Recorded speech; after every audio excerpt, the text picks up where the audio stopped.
How many? Yeah, how many hackers does it take to screw in a projector? How many hackers is? Anyway.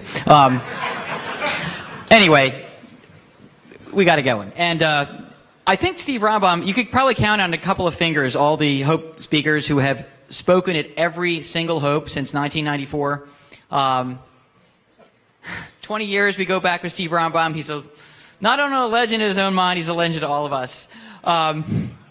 And it's always guaranteed to be a jaw-dropping session of all the info, all the docs on you that are dropped by corporations. This is just private sector stuff. Government stuff would really blow you away. But in any case, Steve's going to give you a little less than 3 hours of jaw-dropping entertainment and fear-mongering. Tinfoil hat wearing. It's incredibly detailed. I saw some of the slides earlier. So I don't really have to give any more introductions to Steve Rombaum. Oh, by the way, you want to mention during your talk the world premiere of your TV series that just came out? So he'll mention that. It was next door a few hours ago. Give us a great presentation. Thanks. Steve Rombaum.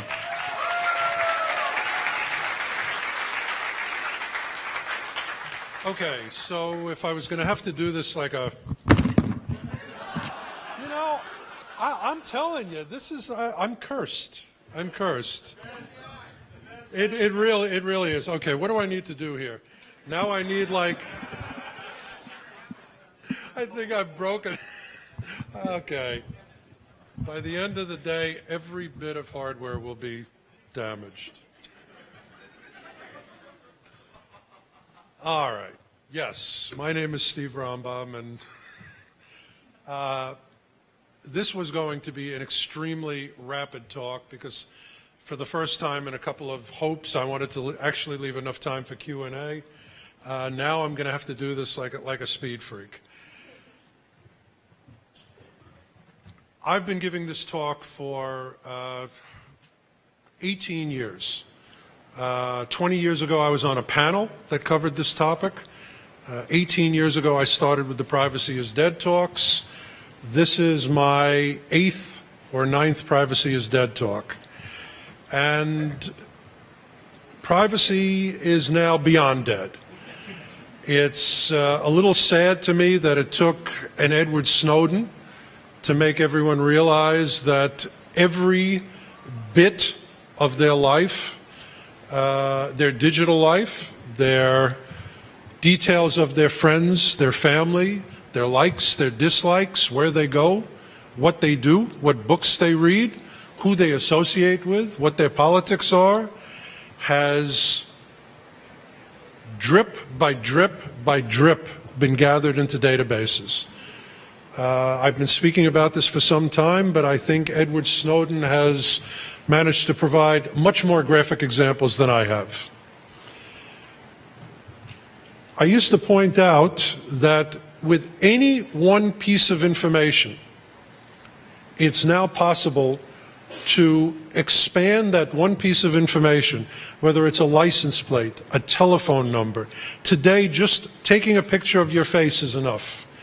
And it can be expanded to your name, your address, your phone, your date of birth, your social security number. There is no person in this room, from the United States person in this room, who I can't gather this information on them within less than 90 seconds. And if you don't believe me, come to me after the talk and I'll show you. I really will. Not just the basic information, how they vote, what religion they follow, what their politics are, but their medical history, what books they read, what music they listen to, what they do for a living, their skills, their salary, their employment, lawsuits, criminal prosecution, everything you've purchased, everywhere you've gone, and more than that, thanks to something called predictive profiling, where you're going to be next week and what you're probably going to be doing. The reason for this is self-contributed data. It's not the NSA gathering up your metadata, which, by the way, in the great scheme of things, is a joke compared to what's out there on you. This is not because the CIA or Big Brother. This is because everything that you do, you talk about, you tweet about, you post, you Facebook. Every iota of your life you put out there. Now, I have to tell you, as a fellow citizen, it creeps me out. I'm a little older than most of the people in this room, except for the senior citizens in the front row. But well, you're here because your eyesight is bad and you want to see the screen. But except, for the most part, I'm a generation older than most of the people in this room. When I was, I feel like I should say something like, when I was hacking, I had to walk 5 miles in the snow with an acoustic coupler to find a payphone. The truth is, when I was your age, you didn't share this sort of stuff. There was an expression when I was a kid, damn, I wouldn't have told that. Now there's nothing that fits within that description. People talk about their sexual activities and their drug use and the crimes.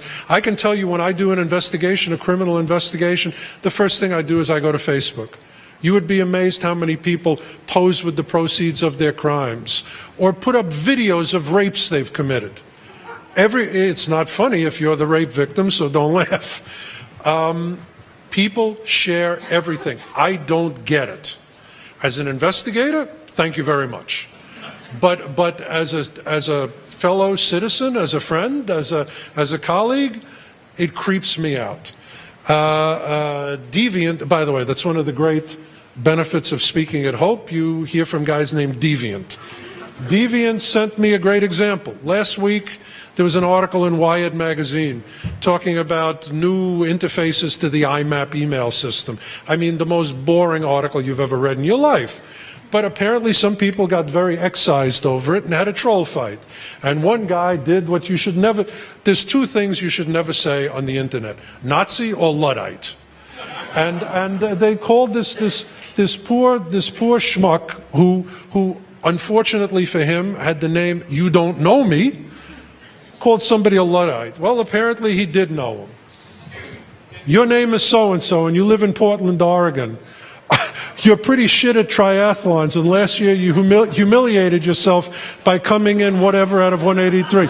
I'm sure your mom, so-and-so, wouldn't be proud to talk about it in her weekly gossip circles. She prefers to think about the days when she lived in Glendale or Pasadena.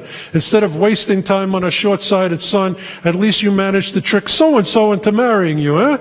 By the way, she should update her blog, such and such a URL. And it goes on like that for pages. And he ends, so the next time somebody talks about the importance of privacy, you should probably listen, imagine what people can find on you, blah, blah, blah, and then one last zing, his stupid cowboy costume. Listen, this is a guy with no special skills. He got insulted, it was a troll versus troll fight, and that's it. His whole life was on the internet. It's really this easy. And if it's this easy for a guy in the middle of the night commenting on a Wired article, imagine what I can get on you. People don't care. People put everything on the internet. You know what? By the way, the guy over here, for those of you who are lawyers, this is a drunken lawyer in a rabbit suit. Which to me, anything that gives me the opportunity to say drunken lawyer in a rabbit suit, great. People share everything. I just made love. This is a thing. This is an app. And by the way, here's the locations. And I have to tell you, if you zoom in, half of these locations are parking lots.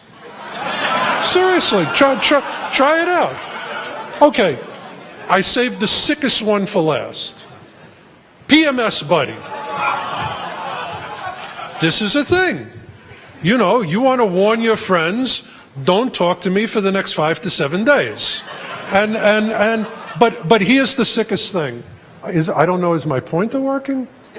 Okay, well, I need one of those like green helicopter knocking ones, but okay, if you look over there, PMS Buddy, now on Facebook. The little seal there. Great, so people look in, they look at your Facebook page, they want to send you a note, I better wait a few days. Okay. Now, I hope I made my point. Hey, thank you, brother.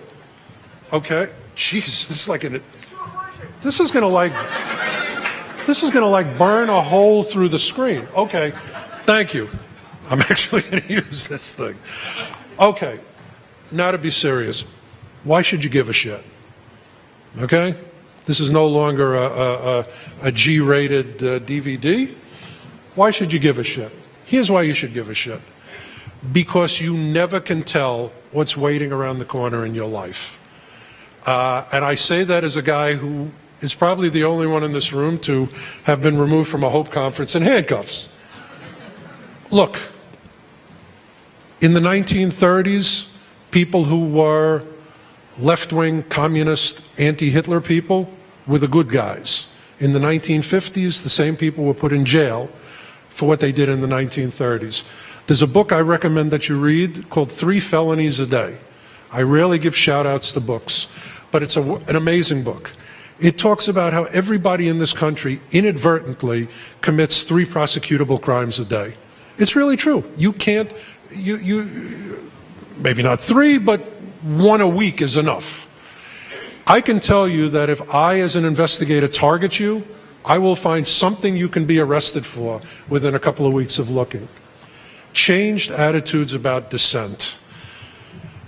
When I was growing up, people understood that you're allowed to make a mistake. You get a reboot in your life. If you're a teenager, it's your job to screw up. It's your job to do something stupid. There's no sense of humor anymore. I can tell you that the U.S. Department of Justice is not about prosecuting bad guys, arresting bad guys anymore. And it pains me to say this as their colleague. It's about winning and losing. Once you are brought to the Department of Justice and arrested, it's all about making you plead guilty. 98.5% of all people arrested and prosecuted by the federal justice system in this country plead guilty. 98.5%. I can promise you 98.5% are not in fact guilty. The minute you go into, there's a saying in federal law enforcement, you can beat the charge, maybe, you can beat the charge, you can't beat the ride. And what they do to you is, from the very first moment, they begin to destroy you. They confiscate all your money as proceeds of a criminal enterprise. So you can't afford an attorney, you can't afford an expert, you can't afford me. You can't afford bail. You sit in jail. You can't assist with your defense. As far as assisting with your defense, they don't give you the evidence until a nanosecond before the trial. And they give you an offer that is so widely disparate on how much time you might spend in jail. If you plead guilty, you get 18 months, you get your money back. If you don't plead guilty, in the case of Aaron Swartz, 35 years. Plead to something, maybe you get probation or go to jail.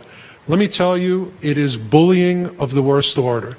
And I want to tell you what was done to Aaron Swartz, and he and I had a lot of mutual friends, one of whom I'm sure is in this room. I haven't seen her today, but she knows who she is. What they did to Aaron Swartz was drive him to suicide. They did the equivalent of kicking a little harmless puppy because he was barking too loud. What did this kid do? He went into a broom closet with a bicycle helmet over his face. That's the best he could do to be a master criminal. And he was facing 35 years in jail because he had the temerity to hire an attorney and spend the money that he made and fight. If you fight, they don't care if you're innocent at that point. They have to crush you. They have to make an example out of you. And as I always am willing to point out, I'm a right-wing guy. I'm a very right-wing guy. I'm a very pro-law enforcement guy. I work with federal law enforcement all the time, not the FBI, but with pretty much every other agency, and most of them are great guys, most of them. I don't agree with a lot of what Mr. Snowden said earlier today, but he's right about one thing. The culture in this country has changed for the worse. He's absolutely right about that. And assuming that you're a good guy and you're a good girl and you're doing things for the right reasons and you think you haven't committed a crime, it's not good enough anymore. You cannot allow yourself to be put in a position where you can be made a victim for no good reason. You have the Obama White House asking for details of people who opposed its policies. You have Operation Choke Point, which I'm going to tell you about in a second. Next slide. Most of all, storage is damn near free now. And I can tell you that every governmental agency saves everything. And every governmental agency hoovers up everything. I do it as an investigator. Once you put a piece of information out there, it's not yours, you don't own it anymore, and you can't get it back. You can't. You can't change your mind. You can't say, you know what, I changed my mind. I want privacy. I want anonymity. And we're going to be talking about how difficult it is to be anonymous and to be an anonymous whistleblower. It's a real job. 1939, this was a Stop Hitler rally. This photo was taken by the NYPD Red Squad. This photo was used to go after the people in the rally 15 years later. What you do today might bite you in the ass 15 years from now. Operation Choke Point is the best example I could come up with. Do me a favor. Here's your homework assignment for tonight from Professor Steve. After this talk, go and learn everything you can about Operation Choke Point. This is not black helicopter stuff. This is from the Washington Post. The Obama administration has been pressuring banks to shut down financial services for absolutely legal industries that it disagrees with, to cut off the oxygen to these industries, hence Operation Choke Point.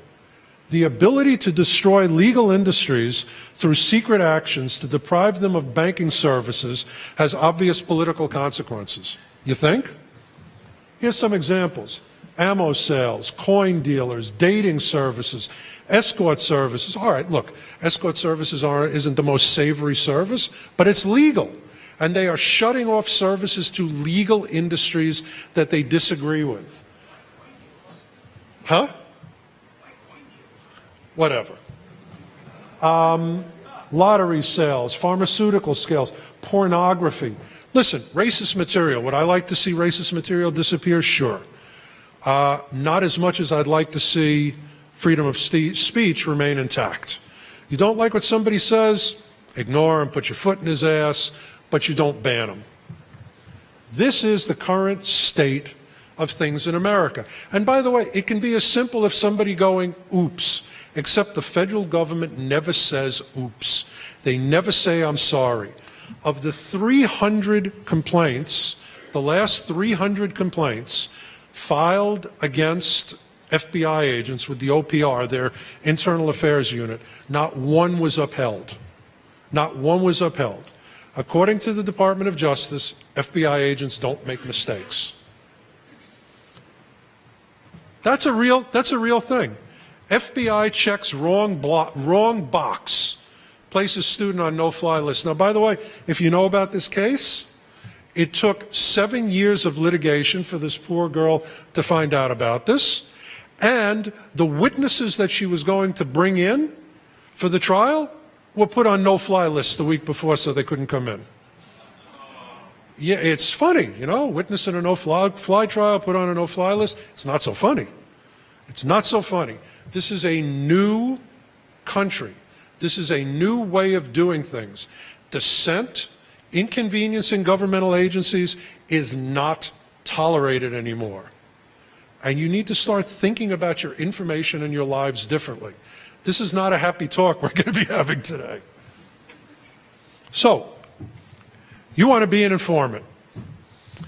To be an informant, you have to A, have information, B, deliver the information. And by the way, I'm going to stop saying informant, I'm going to start saying whistleblower. In my world, it's informant. In your world, it's whistleblower. So, How easy is it to figure out who a whistleblower is? Ridiculously easy. Ridiculously. Who has access to the information? That takes it down from 300 million people to 20. When was the information delivered? How do you deliver the information? How do you get the information and deliver it to the person you want to blow the whistle to? The Washington Post reporter, the WikiLeaks Dropbox, whoever. How do you do that? Follow-up questions. What happens if the reporter needs to get in touch with you? Hey, this is fascinating, but here's 87 things I don't understand. One reason why Snowden, who again I'm not a fan of, was so successful is he's interactive with the reporters. He sat down with them, he answered all the questions. You can reach him on the phone. You can video chat with him. Choke points. Choke points are where privacy invasion and government stifling of dissent meet. Choke points mean for me to get this secret information from point A to person B, I had to do one of a number of things. I had to call them, I had to email them, I had to go visit with them, I had to send them a letter. These are choke points. You can work backwards if you're a good governmental investigator. Now, I know what I'm talking about. I've done dozens of industrial espionage cases, which are essentially the same thing. Here are your problems. Cameras, drones, facial recognition, info capture. Cellular phones are the big paradigm changer. Massive databases, nothing being thrown away. Profiling of persons, and the last is the most important. We're actually going to probably cut out about 100 of the slides so I can make sure that I'm talking to you about de-anonymization. You think that if you use Tor, and if you use a public Wi-Fi to connect to the Tor, and you use a clean laptop that you've scrubbed and you're only using for your whistleblowing, you can't be identified. Nothing could be further from the truth. There's now device fingerprinting. There's now forensic linguistics, which lets me identify who wrote something just by massive comparison of other posts to the net. There are dozens of ways that you can be de-anonymized. One critical point I'd like to make before we really start rolling. When I used to give this talk, I used to say, you know what? We're only going to talk about private databases, stuff that I have access to and other PIs have access to and a skilled hacker has access to. We're not going to talk about any of the governmental databases. Let me tell you why that's not a valid thing to say anymore, because there's no difference. The U.S. government today outsources its privacy invasion. Axiom, InfoUSA, all the three credit bureaus, Google, Facebook, especially Microsoft, including Skype, all provide information to the U.S. government. All. There is no difference. If you put something on Facebook, it's the same as you CCing it to the NSA. There is no difference. And one thing that Snowden talked about, which was important, anybody who doesn't share or who doesn't share quickly enough with the government says, no problem. They tap a cable, they write a script, and they suck it up. I can tell you that I have a computer in my office doing nothing, 24/7, 365, but grabbing Facebook pages. Nothing. I have millions and millions and millions and probably tens of millions of photos in my office, and I'm going to show you some stuff. I guarantee you that the U.S. government has every single Facebook page, every single one with every single entry. And it's already been reported they tapped the cables right into Facebook, the data pipes right into Facebook and right into Google. Anything that you put up on the internet, there's no segregation anymore. There's no private information, public information. There was a case, USA versus Jones, where the Supreme Court quite correctly said, if you put a GPS device on a car, you've got to have a warrant. Can't do that anymore. FBI said, no problem. They just started going to the phone companies and getting the GPS devices off the phones, which is 100 times better. It's with you all the time. If you leave a car, you leave the GPS on the car. Nobody leaves their phone. 64% of people in America sleep next to their cell phone. 64% of those same 64% of people check their cell phone the first thing they do when they wake up.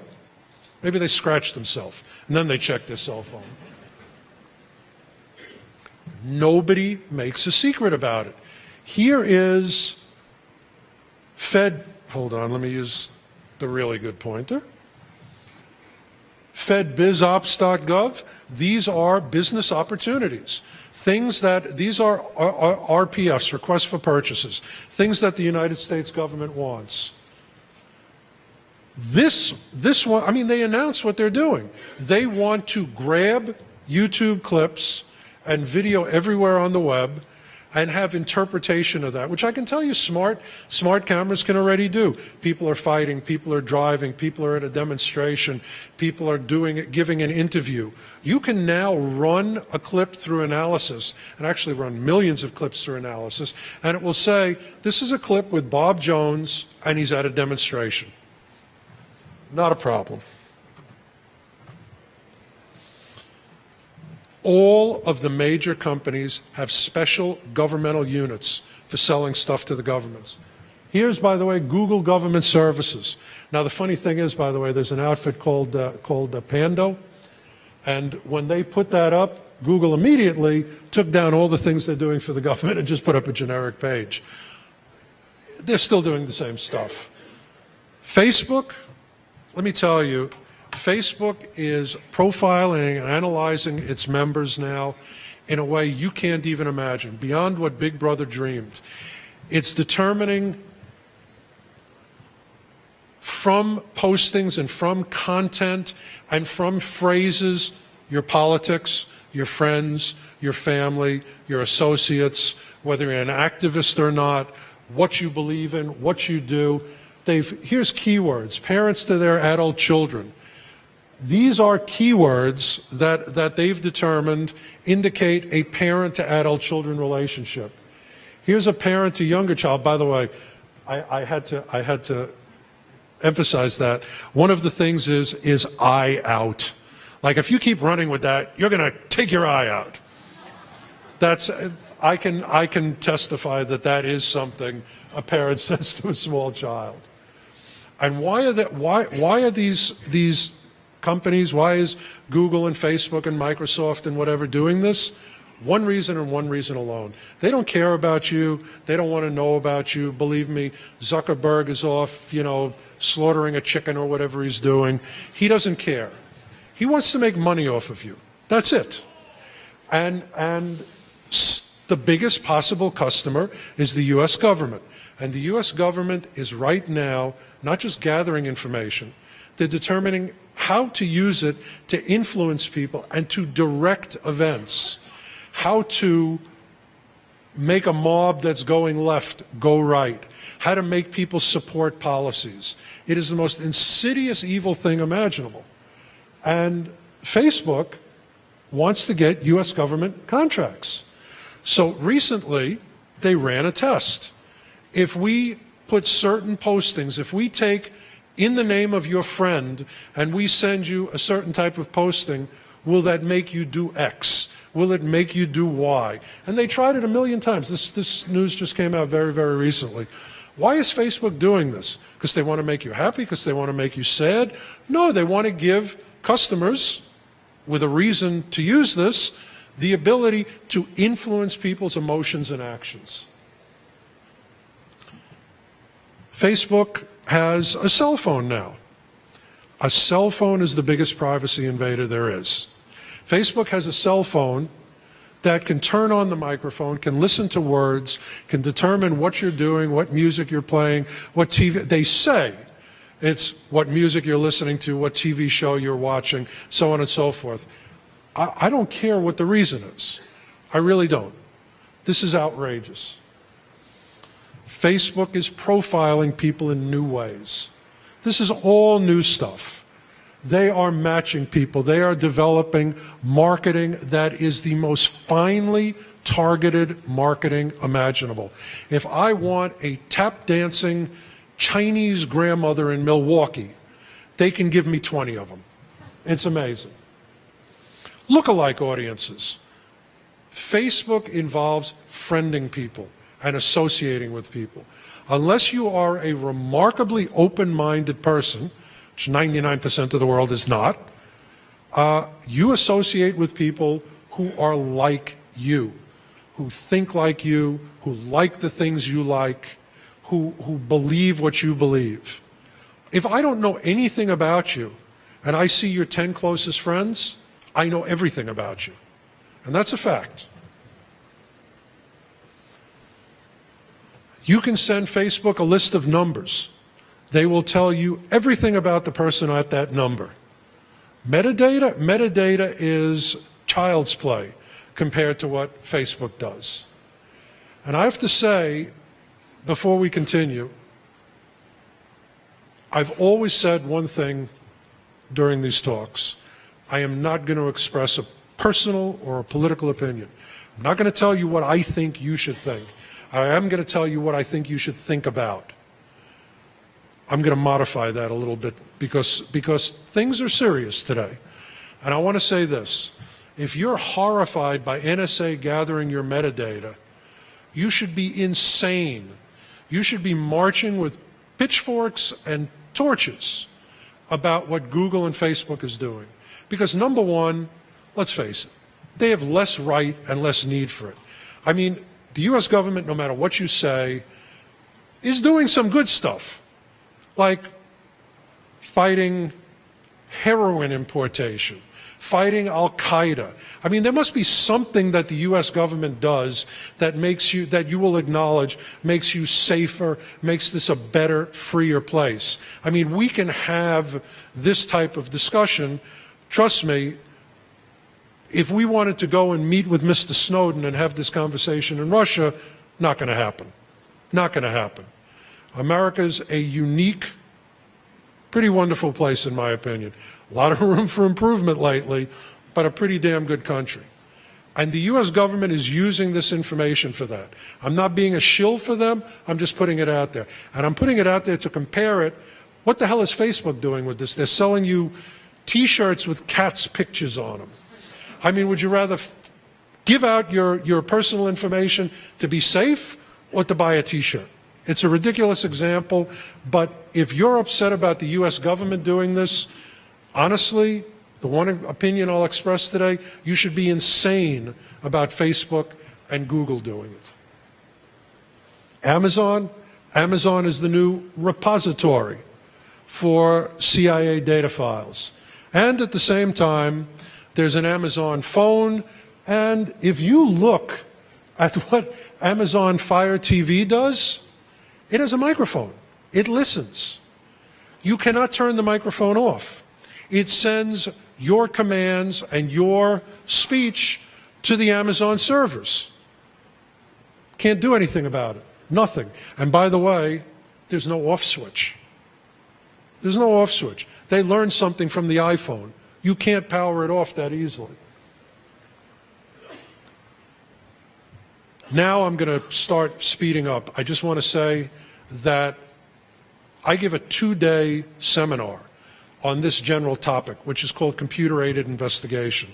What investigators and law enforcement and special agents need to know to use these tools. I'm giving you guys the Reader's Digest version of this, and I still can't fit in more than about 10%. And by the way, there's some stuff I wouldn't mention also, but never mind. Again, these are the key issues today. Cell phones, indexing videos, speech to text, cameras, efforts to create target marketing, but especially, your data is worth money. Google and Facebook and Microsoft and everybody else out there will do whatever they can to get you to tweet and check in and blog and post and contribute as much of your life and as many of your photos and every other bit of data as you can. They will push you and urge you and tell you, hey, your friends posted 5 more photos. Why don't you tag these photos for us?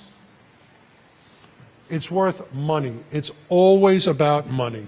Always. And there is no forgetting. Nothing. No data ever goes away. This is a slide I've put up every time I've spoken for the past 8 years. This is a guy who tweets every minute of his life. And you know what? It's not that unique. I look at some people that tweet 50 or 100 times a day. 50, I mean, there are people with 20,000 tweets. How is that possible? I mean, first of all, their thumbs, never mind. Facebook. 1 out of every 5 minutes you spend online, you spend on Facebook. 1 in 2 minutes on social sites on Facebook. People on Facebook are terrorized into using their real names, their ages, their email addresses, and to contribute, and it's never thrown away. Never. And Facebook is colonizing the web. That's their term, not mine. Every time you click on a like button, every time you use your Facebook login to log in to make a comment or to log into another site, you contribute to the massive store of data that Facebook has. Open graph. And Facebook has absolute contempt for you. Every time you push Facebook back a little bit, every time they take one step back in terms of privacy, believe me, while you're not looking, they do 2 steps forward. And it's not just actual subscribers. They are building shadow profiles of everyone who's not on Facebook, everyone who you reference in your posts, everyone through marketing databases they connect to you, or buying up the entire TransUnion credit bureau file, they can connect to you. They know, even if your mom and your dad and your sister and your brother and your wife or your husband or whatever aren't on Facebook, they know who that person is. Everything. And by the way, your friends rat you out. This is a Facebook warning, which I guarantee you maybe 1% of even this room has seen. This is all the information that your friends contribute on you. If you don't put it out there, other people do. Facebook bought Face.com. Probably at that time the best facial recognition program in the world, and they've made it even better. And let me tell you why. And now I get to really use this green thing. I don't know, can you see this little tiny dark thing there?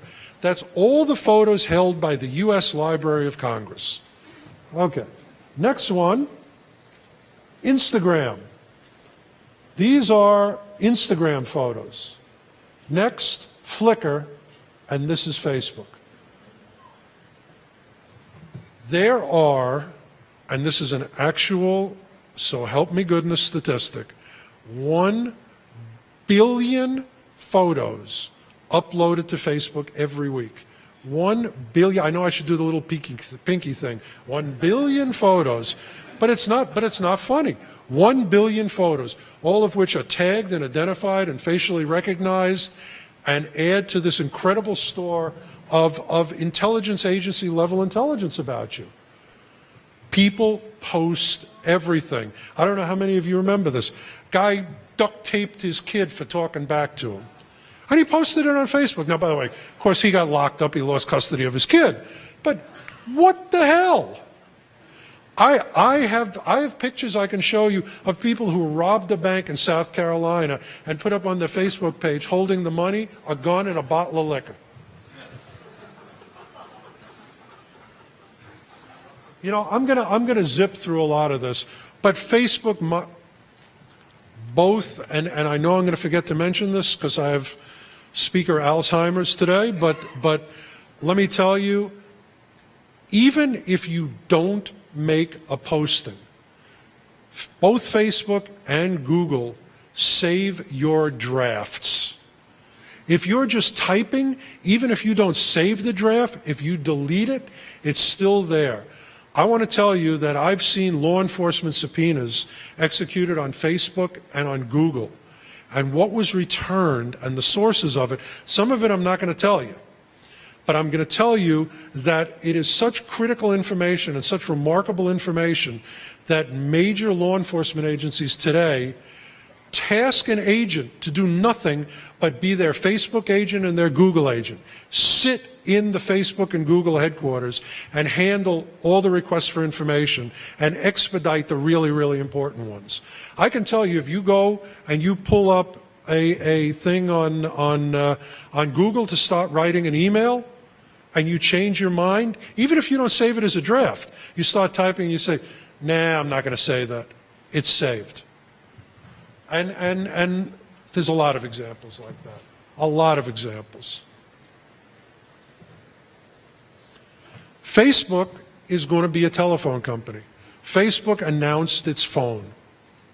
Facebook is going to be successful at it because they have more money than God, and they understand that 85% of Facebook traffic today is on mobile devices. So they already know a lot about you. They get the information from your phone, but they want it to be their phone. And by the way, 87% uses Android. And I mean, this is during Zuckerberg's deposition, during the famous Winklevoss-Winklevi litigation. This is what Zuckerberg said about his original Facebook. I don't know why they give me all this stuff. They trust me, dumb fucks. Let's talk about Google, and we're going to zip through this like mad. Google has enough storage space to keep every web page in RAM. In RAM.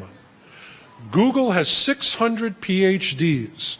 Google uses more power than the entire city of Salt Lake City.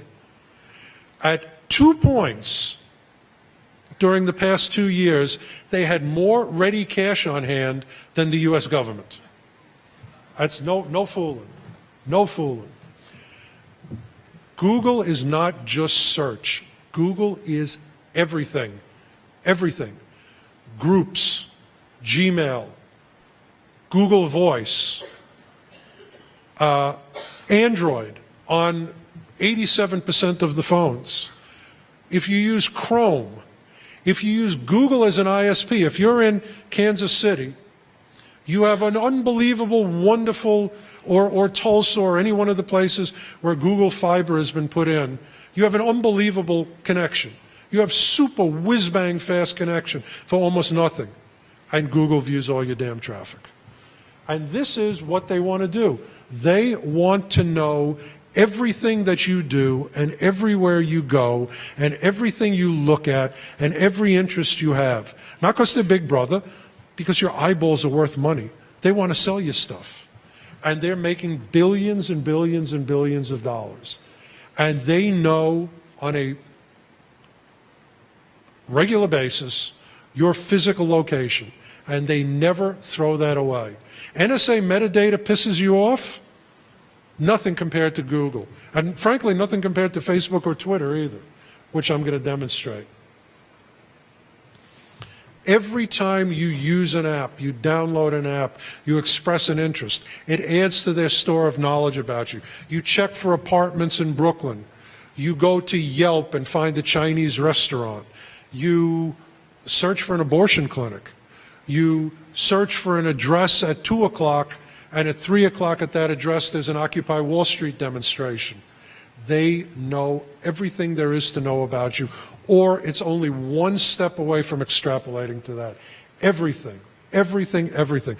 By the way, is anybody in here wearing Google glasses? Are you? Okay, somebody punch this guy in the face for me.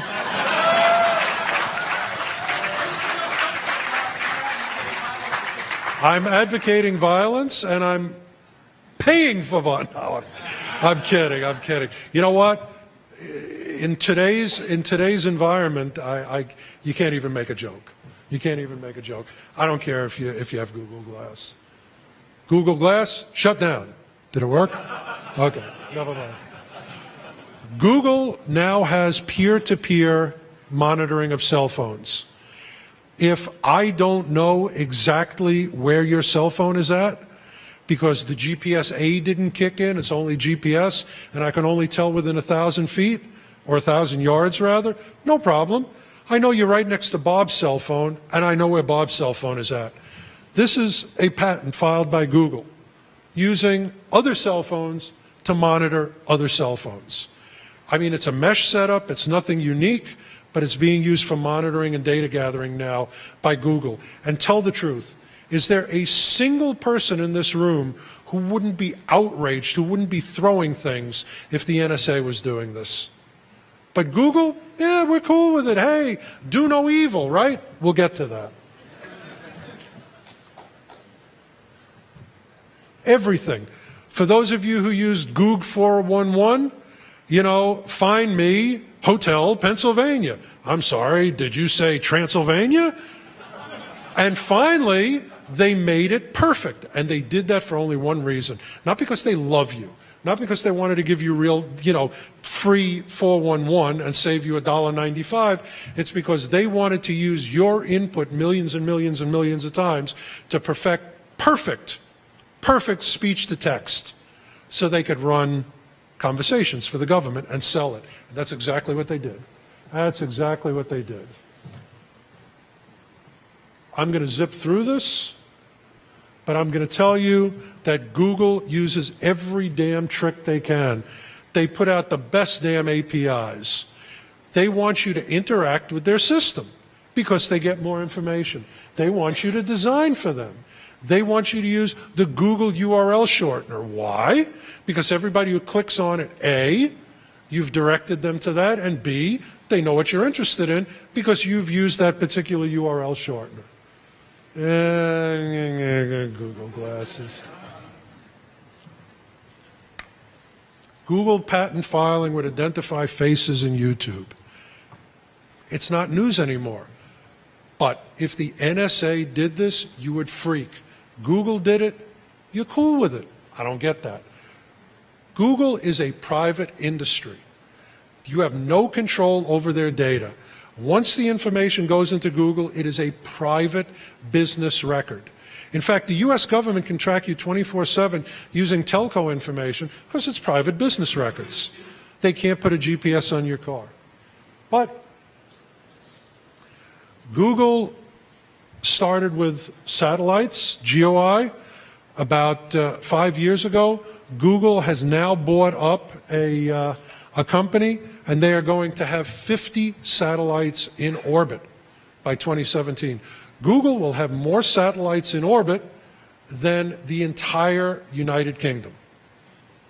Okay. Everybody uses Google. I tell people there are two Rambam's laws. Rambam's law number one, you are what you Google. Everybody Googles their name. Everybody Googles their address. Everybody Googles their phone number. 31% of people, God knows why, Google their social security number. I have no idea why. Now I know you all are going to do it, and it'll go to 32%. People Google how to commit murders. People, a husband and wife arrested about 2 weeks ago because their son died in a hot car. The dad is in trouble because he Googled leaving a child in a hot car. These people, this little girl is dead. A couple of people strangled her. These two knuckleheads Googled how to strangle somebody. Everybody Googles everything. Let's talk about do no evil because I want to make my point. Google does whatever the hell it wants. It does not care about you. It does not like you. It wants money. It is an avaricious, rapacious machine of capitalism like has not existed since the coal and railroad companies of 100 years ago. Now, by the way, as an avaricious, rapacious capitalist, good for them. But it still sucks what they're doing to people. Street View. They had to be sued to take people's faces out of Street View. They actually fought it. Book scans and copyrights. You're a writer. You bleed for 3 years putting together a book. You copyright it, you put it out there, you're selling it, and Google, in violation of every copyright law in the world, just says, thank you, scans it and puts it up on Google Books. We're helping you. We're helping you. If people are looking for, the phrase vampire at midnight, we'll send them to your book. The head of the publishing industry had a great quote. He says it's like somebody breaking into your home and saying it's okay because he cleans your kitchen. That's not how it works. There's copyright. Misuse of trademarks. If I'm Pepsi-Cola and I want to buy a trademark for Coca-Cola, if I outbid Coca-Cola, I get the ad word. Contempt. The all-mail folder, monitoring, Street View, going onto private roads, going into private businesses, scanning every copyrighted book, grabbing every newspapers are dying. Newspapers are dying. And Google is one of the big reasons. You can go to Google News and read any article without buying the newspaper. Google Street View, by the way, let me zoom in on that for you. There you go. Apparently it's okay if they take a photo. Data harvesting. They sent out Google Street View cars, sucking up passwords, sucking up Wi-Fi locations. Why? They need those damn Wi-Fi locations to position your phone if the GPS doesn't kick in. That's their version of Skyhook.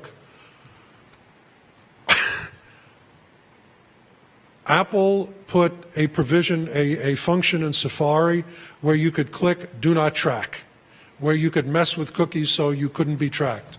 Google said, I don't care. And they put a workaround into it. And 2 years later, they pay a $17 million fine. It's hilarious. They made $200 million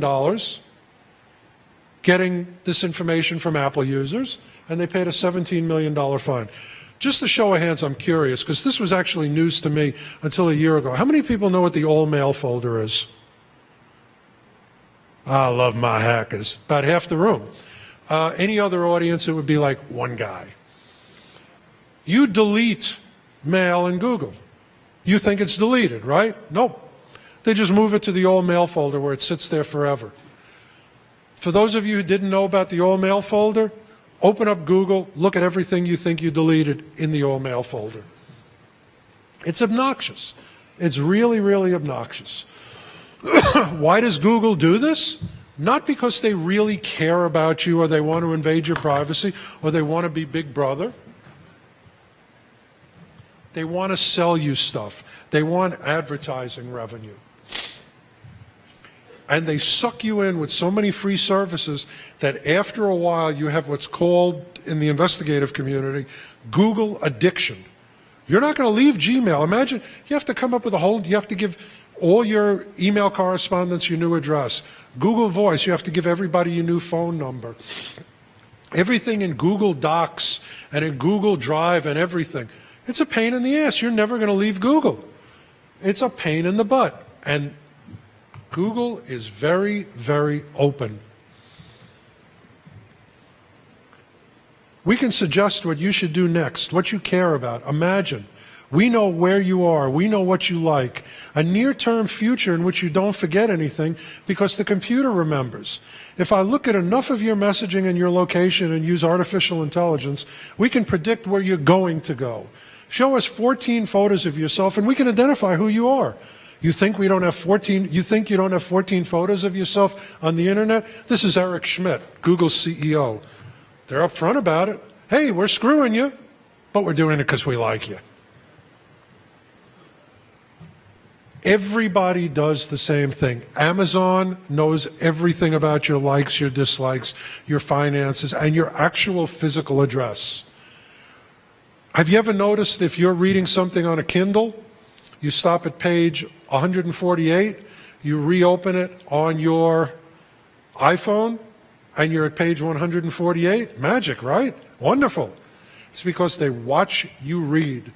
And everything that you highlight in every major ebook reader, you're sending that highlighting to the mothership.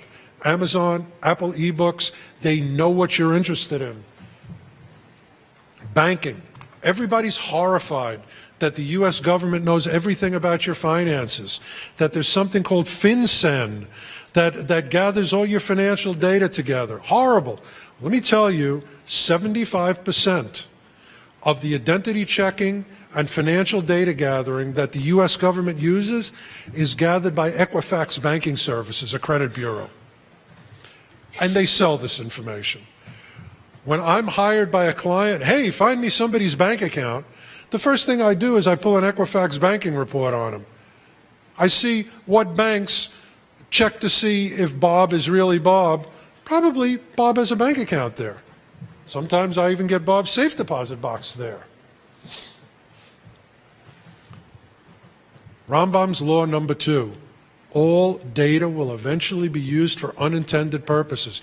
You may think you're putting something out there that's innocuous and unimportant. Wrong. It can be repurposed, and we're going to talk about that. I'll give you a perfect example.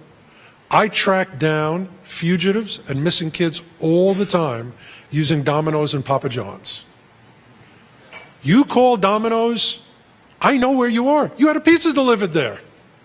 You think you're on the run with your cell phone? I can't ping it because you turned it off? No problem. Sooner or later, you're going to order a pizza if you're under the age of 21. The Holy Grail, there's 2 Holy Grails for investigators and marketing companies. Your picture and where you are and what you do when you're there.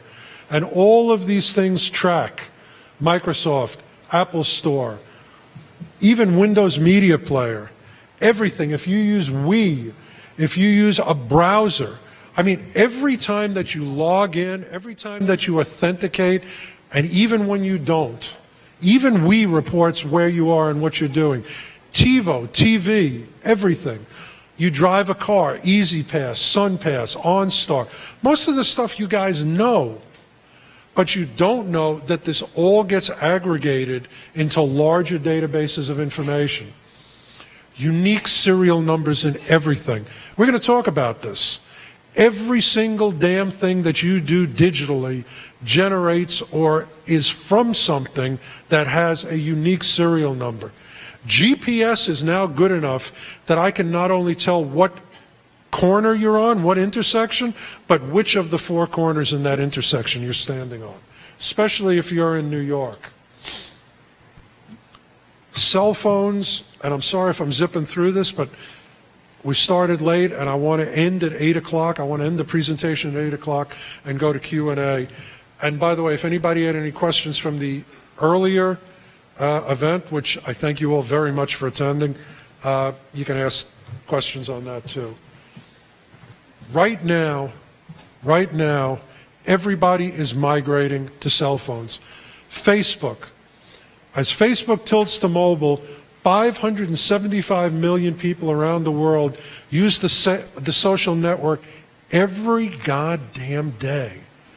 750 million people report their location, their exact location within meters to Facebook every day.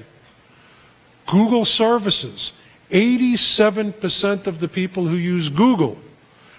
Guy's looking at his cell phone right now. I hope you're turning off location services.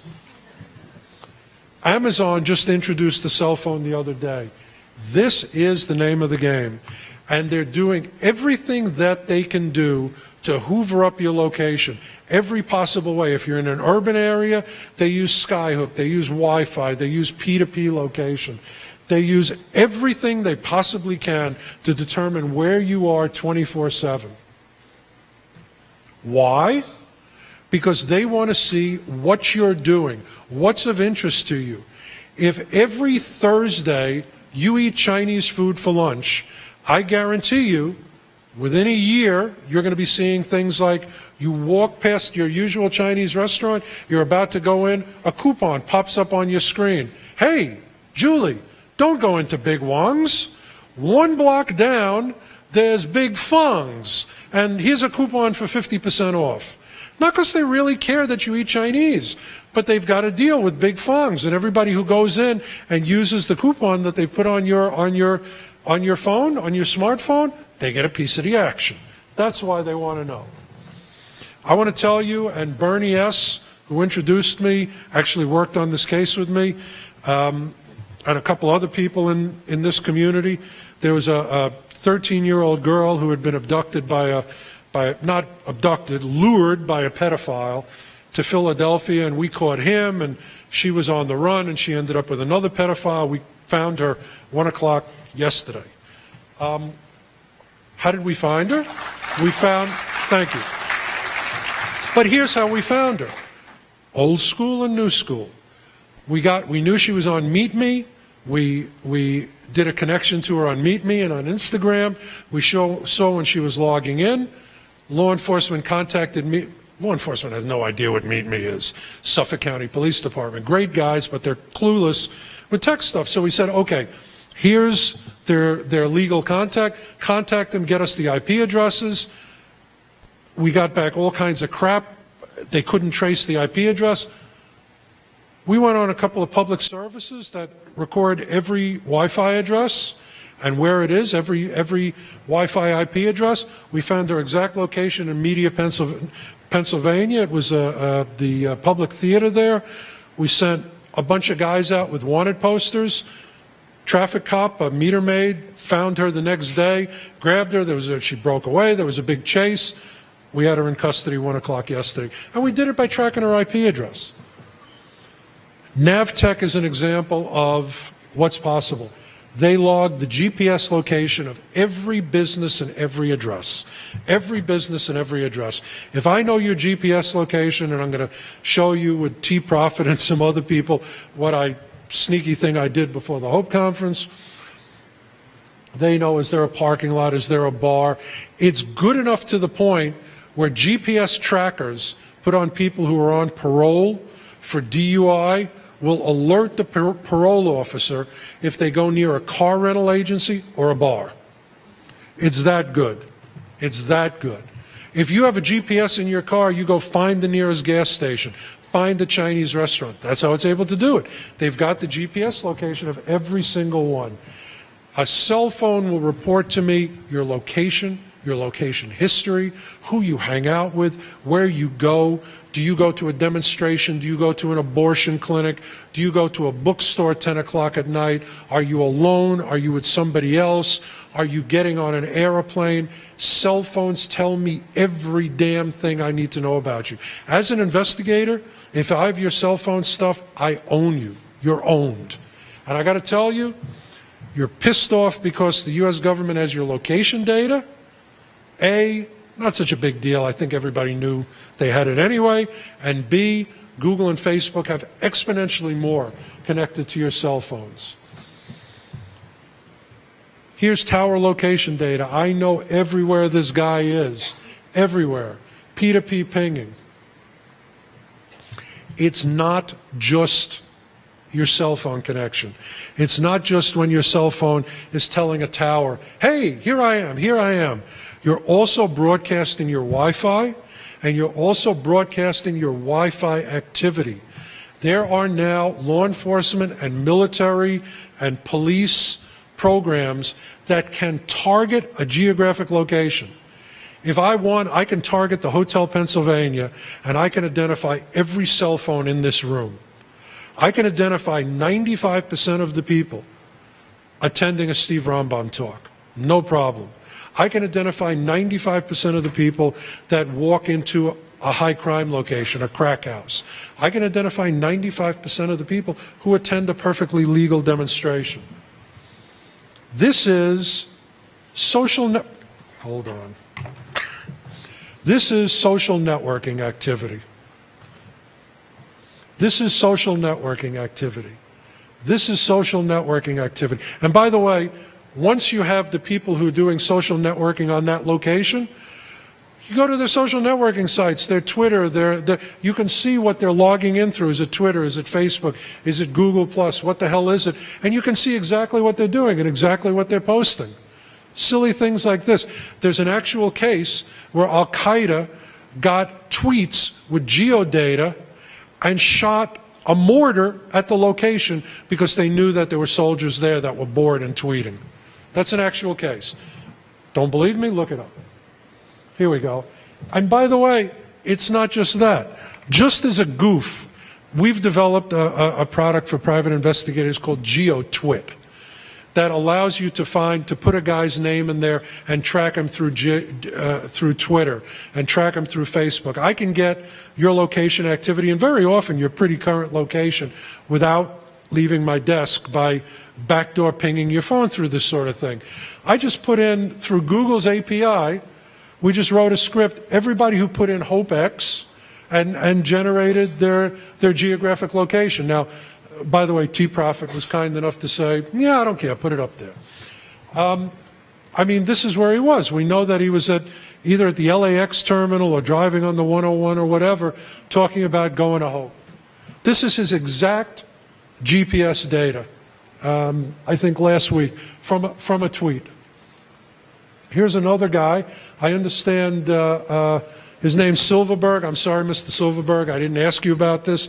I didn't know who the heck you are until Bernie told me today. This is Hope's vendor coordinator. Wonderful guy, great human being. Please don't sue me for privacy invasion in any way you can't. This is public information. But I ran him through the Twitter API. Not only did I get his exact location, I got his house, and Google was kind enough to pull me up a picture of his house. So, Mr. Silverberg, be glad I'm not your stalker. And turn off your location data. Please, please turn off your location data. You report your location all the damn time. If you're mad at the IRS, you should be insane about Twitter and Facebook and Google. Stop it. Stop it, stop it, stop it. And every single tweet is now public record. I can FOIA every tweet you ever made. That's really annoying, dude. But you knew that. Come on, they've got a DVD. You buy the DVD, give some money to Hope. Okay, anyway. Sorry for the digression. I'm going to have to use my laser pointer on this guy. Yeah, the green one, exactly. Not even the red one. Every tweet ever made, back to tweet number 1, is turned over to the Library of Congress. I think that's a wonderful thing. I think it's great, citizenship that they're willing to do that. It tells enormous things about the world and how things evolved and what people cared about. 100 years from now, people are going to be able to look at these tweets and learn remarkable things. And demented things too. Yeah. But remarkable things, because honestly, social movements get tweeted, politics get tweeted, everything that people care about and that are trending topics get tweeted. It's really obvious.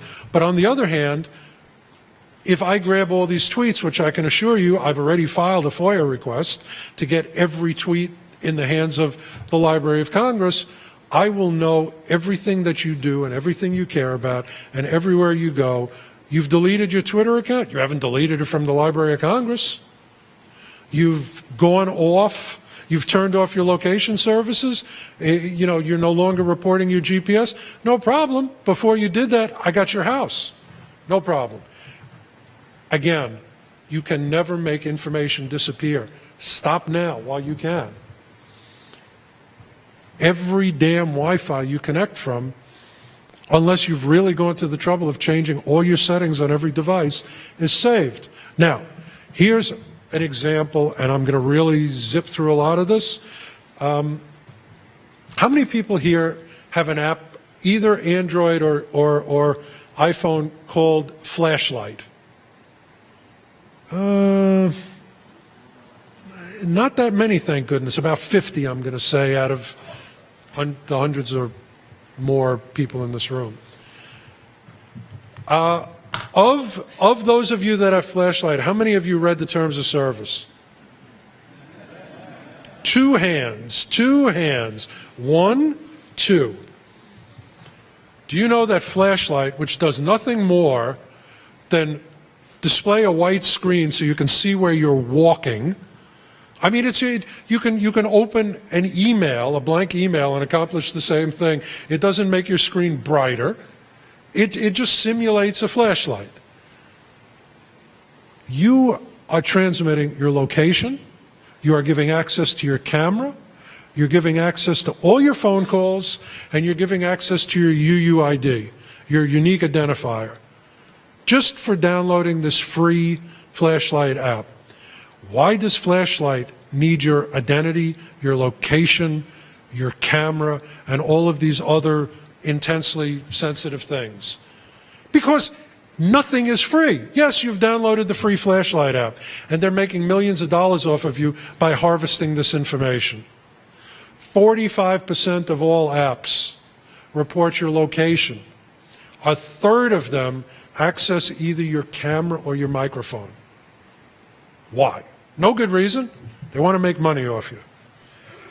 If you're mad at the NSA, you ought to be insane over this stuff. Here is, I put up that thing, Rabbi, before, that tracks you and reports on who you're hanging out with based on Wi-Fi. Here is the US equivalent. It profiles you, it targets you, and it reports your behavior. And it combines your email, your web browsing history. It de-anonymizes your browser. It gets your tweets. It gets your social networking activity.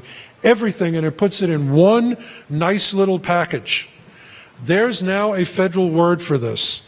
Federal law enforcement now has something called data valence, where they surveil you and they know everything about you and where you are and what you do and who you hang out with just from data.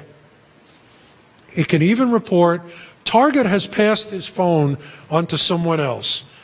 Why do you think that is? Oh, gee, I'm going to leave my iPhone at home.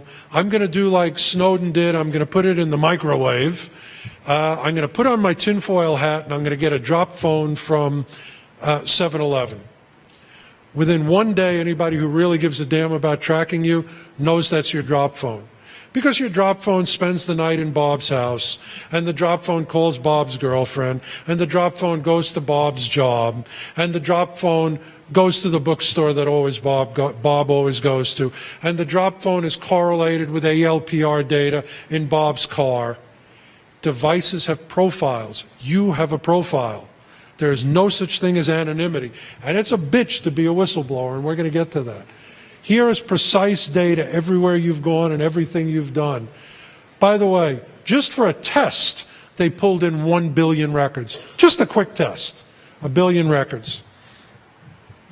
The feds now have a term called community of interest. Community of interest. It's a bunch of people they want to check out. Sort of like a hacker convention. No joke. Hacker conference, Occupy Wall Street, bunch of people who don't like Obama. I mean, community of interest. This is their new term. And here is an example. And what is their program called for a community of interest? So help me God, the program being used by the feds now is called guilt by association. When I said before they have no sense of humor, one guy has a sense of humor. And this is what it looks like. This is link analysis.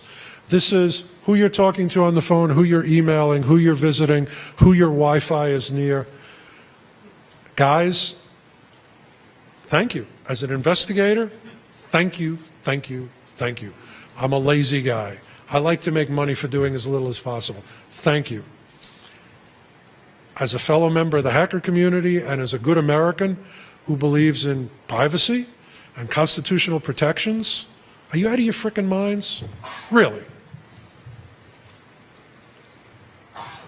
Where you go, what you do, what you can be sold. They even have mobile location value chains now. I mean, this is amazing.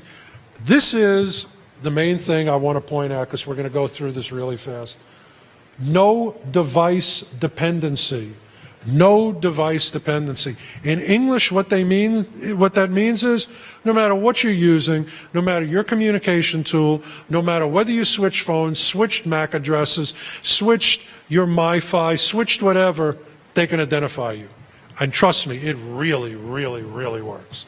Really, really works. Cell ID, accuracy within 100 meters, assisted GPS, AGPS, which by the way is now called GPS-A, within 15 meters at worst. Speed, slowest 30 seconds. I know where you are exactly at worst 30 seconds ago. At worst. This is an actual ping that I did. There was a girl that went, she was sent by her job in Dallas to buy pizza. She went. They wouldn't take her credit card. She went to the ATM machine to take out money. She was on the photo taking, the ATM took her photo, and she disappeared. Nobody saw her after that. Gone. Gone. Law enforcement wouldn't do anything because over the age of 18, you know, young women wander away from time to time. It's true. And cops are working on robberies and rapes and murders and whatnot. They're not going to, you know, worry about somebody just because her office is freaked out. We pinged her cell phone. We found her dead in her car. She had taken some of the money that she took out of the ATM. She bought pizza. She bought a lot of beer. It was hot. It was in Dallas. It was 106 degrees. She's sitting in the car with the AC on, windows rolled up. She's drinking. She drinks enough that she passes out. Car runs out of fuel. AC dies. She cooks in the car. But this is a ping. I was able to do this. If I can do this, well, I'm not the NSA, guys. Every single app that you download and you use tells me something about you. Barista, Cellfire, Compare Me, Loan Shark. You're looking for loans. You're looking for bars. You're looking for apartments. You're looking for jobs. Whatever. Whatever you do tells me something about you. And it's buffered, and it's analyzed, and it's cross-referenced.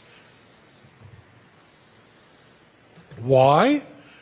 Because Apple makes billions of dollars putting things in front of your face and knowing things about you. And they have a division that does nothing but that, I add. You go, Siri, find me a porno house. They buffer that.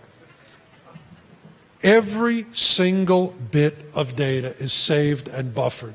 And your cell phone is a loyalty card and a payment device and a barcode reader and a store guide and an eBay or an Amazon portal, manufacturer syncing, retail object recognition, especially you, Mr. Google Glasses, backup of all data to the manufacturer. If you've got a Google phone, you can't, and an iPhone for that matter too, you can't, never mind you paid $600 for the damn phone and it's your address book. You want to sync, you got to sync through their program. If it's Google, you got to send it to the mothership and they send it back to your phone. Anyway.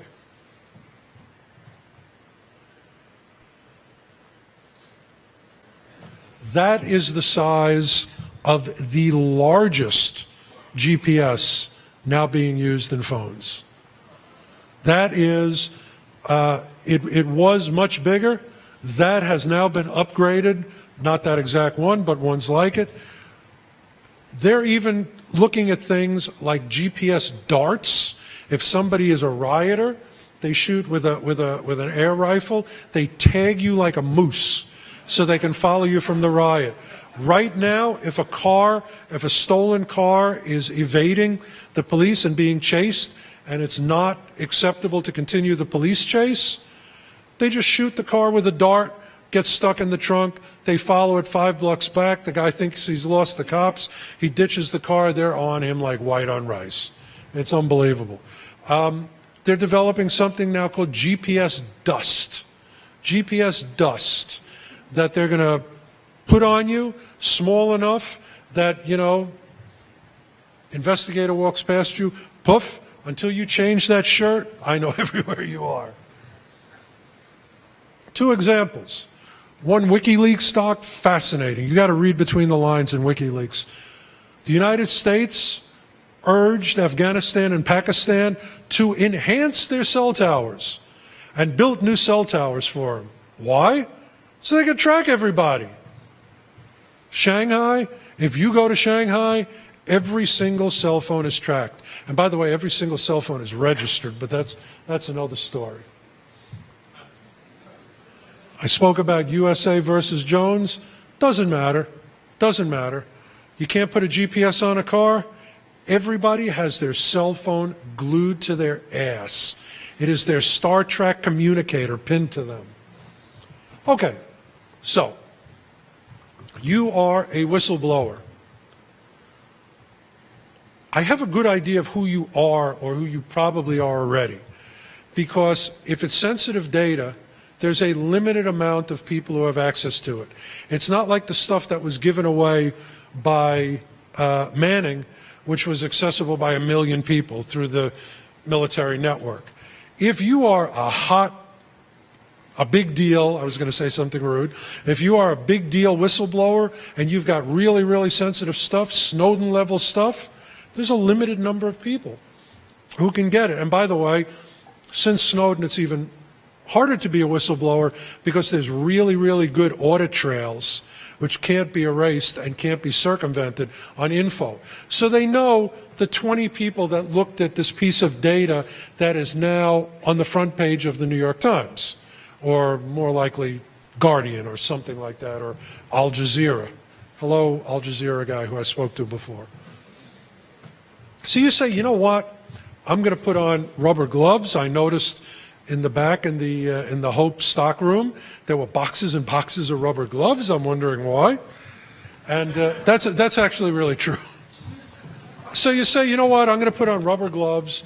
I'm going to go get a box of envelopes that's never been opened so my DNA isn't on it. I'm not going to lick it. I'm going to get water. I'm going to take all these crazy steps, and I'm going to mail it. Well, first of all, when you print something out, every digital printer, every laser printer micro embeds the printer's serial number in the page now. Every single one that I know of.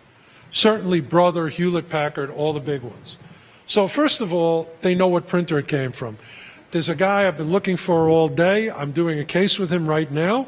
In Germany, we have a guy who sent out bogus invoices, and we're going to lock him up in Ulm, Germany, because the printer that he sent the bogus invoices from has been seized by the German tax authorities.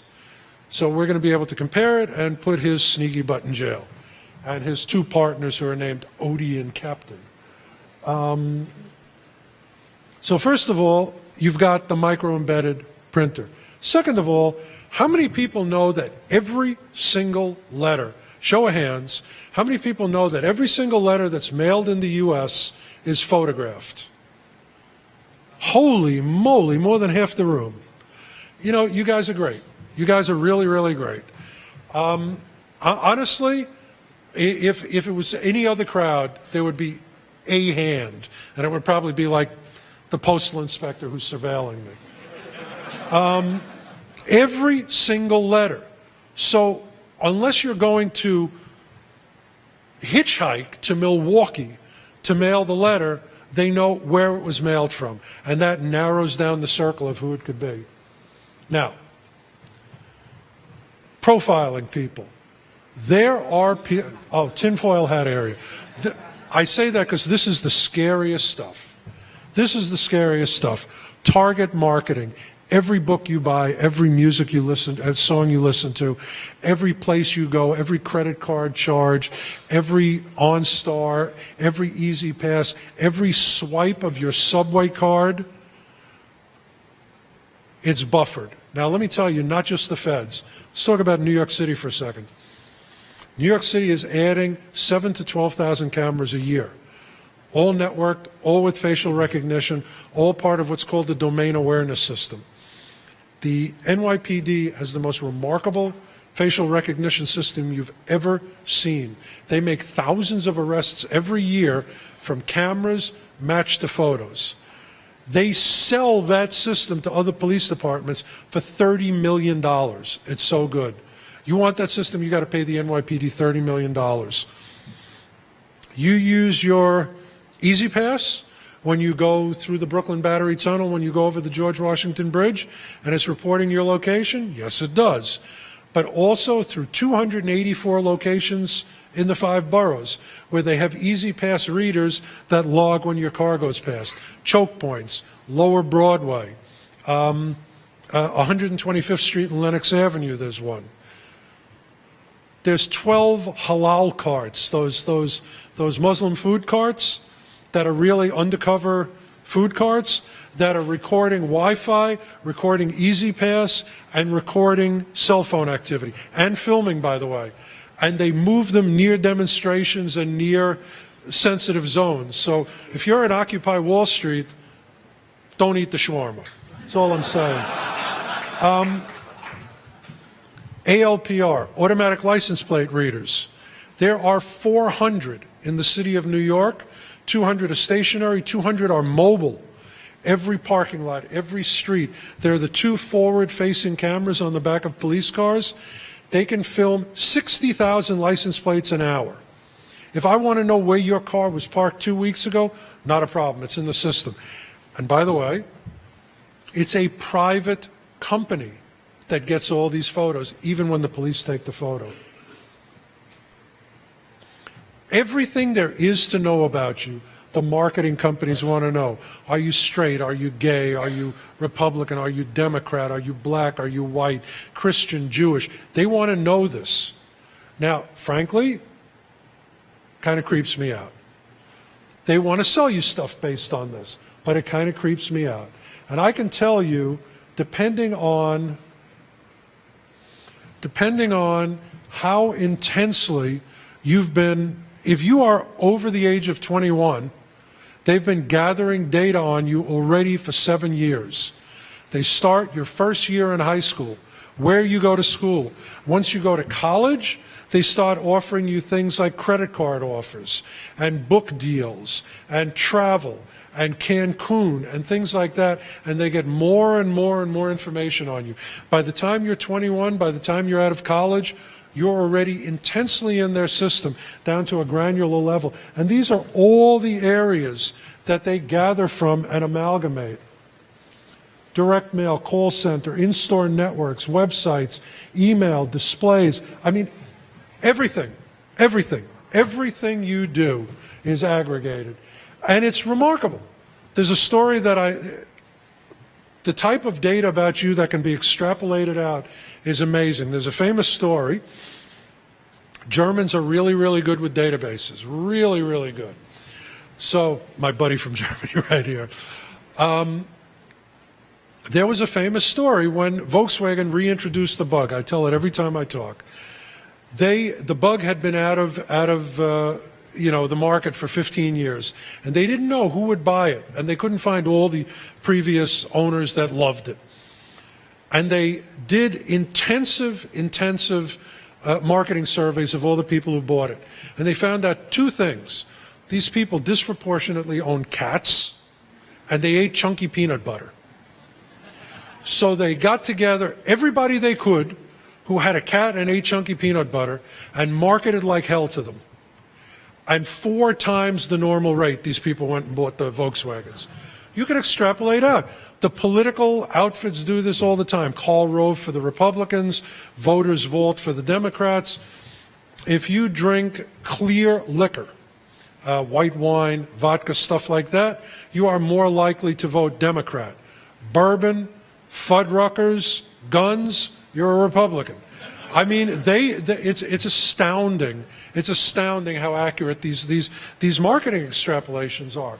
And really, I can find out everything that I want to know. And they have look, Facebook, LinkedIn, MySpace, Twitter. They grab all of that crap.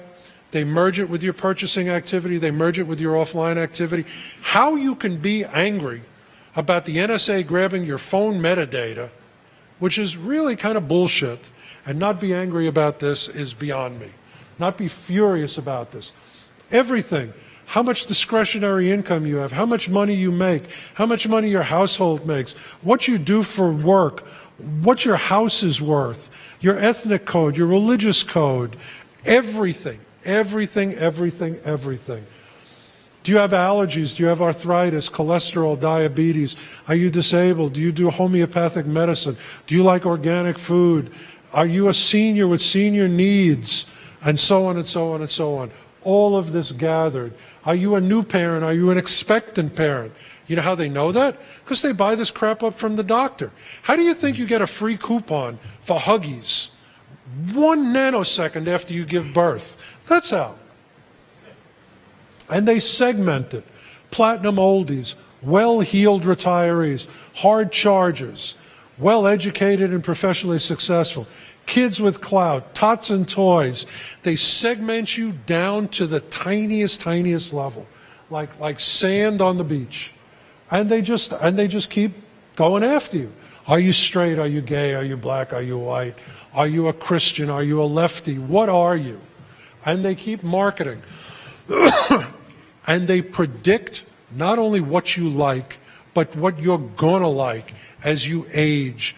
They know a guy who likes X at 18 probably likes Y at 25 and Z at 35. They're waiting for you. They know what car you're going to drive. If you're driving a beater with a primer paint job today, they know in 4 years when you start making some serious dough, they need to market their asses off for a new car to you. And they really know stuff. Butter, white wine, fig Newtons, fruit-filled cookies, Red Lobster, Volvo, yoga, you went for Hillary. Olive oil, bare naked granola, lattes, ugh. Cheesecake Factory, Panera, and Starbucks, Barack Obama. Bourbon, stuffed crust pizza, Fiber One, Hardee's, Fuddruckers, BMW, and by the way, probably also disposable diapers, McCain. Sorry, I had to say that. I actually like McCain. It's ridiculous to the point people who believe in alien abductions are more likely to drink Pepsi-Cola. I swear. Okay, A, no heckling, and B, put your tinfoil hat back on. Data mining credit card usage, it's astounding. Database milestones. I mean, I'm going to zip through this, but if we read every word of this, you would see they follow every damn thing you do. And here's a typical profile. This I won't skip because it's creepy. Guy's name, address, phone number, photos. He's in his mid-40s. He's Caucasian. He's married. He's a tradesman. Sports and outdoor stuff. Single-family house worth $1 million. He's a male. He's a Pisces. He has children. Some college. He's a homeowner. He's been there 17 years. What does it say for neighbor? I can't read that. Oh, below average neighbor. Not at $1 million. He plays tennis. He plays football. He enjoys NASCAR. He loves to travel. He likes music. He likes R&B music. I mean, this is one schmuck. And they have that on everybody, on everybody, on everybody. And let me tell you, when I'm going to your house and I'm questioning you as a witness and I want to know who's opening the door, I do two things. I check to see, do you have a gun permit? And I pull your marketing profile. Because believe me, I bullshit like mad. Social engineering, baby. You'll be at the I'm sure you're all going to go to the social engineering panel later. If I know you're a Barack Obama guy, boy, I bitch about those Republicans in the South. If I know that you are a stars and bars waving, Led Zeppelin listening to Southern, 25-year-old male, ah, damn, that Barack Obama's destroying America, isn't he? And it gets me in the door. It does it. This is the most important thing we're going to talk about, and check it out, exactly 8 o'clock. De-anonymizing data.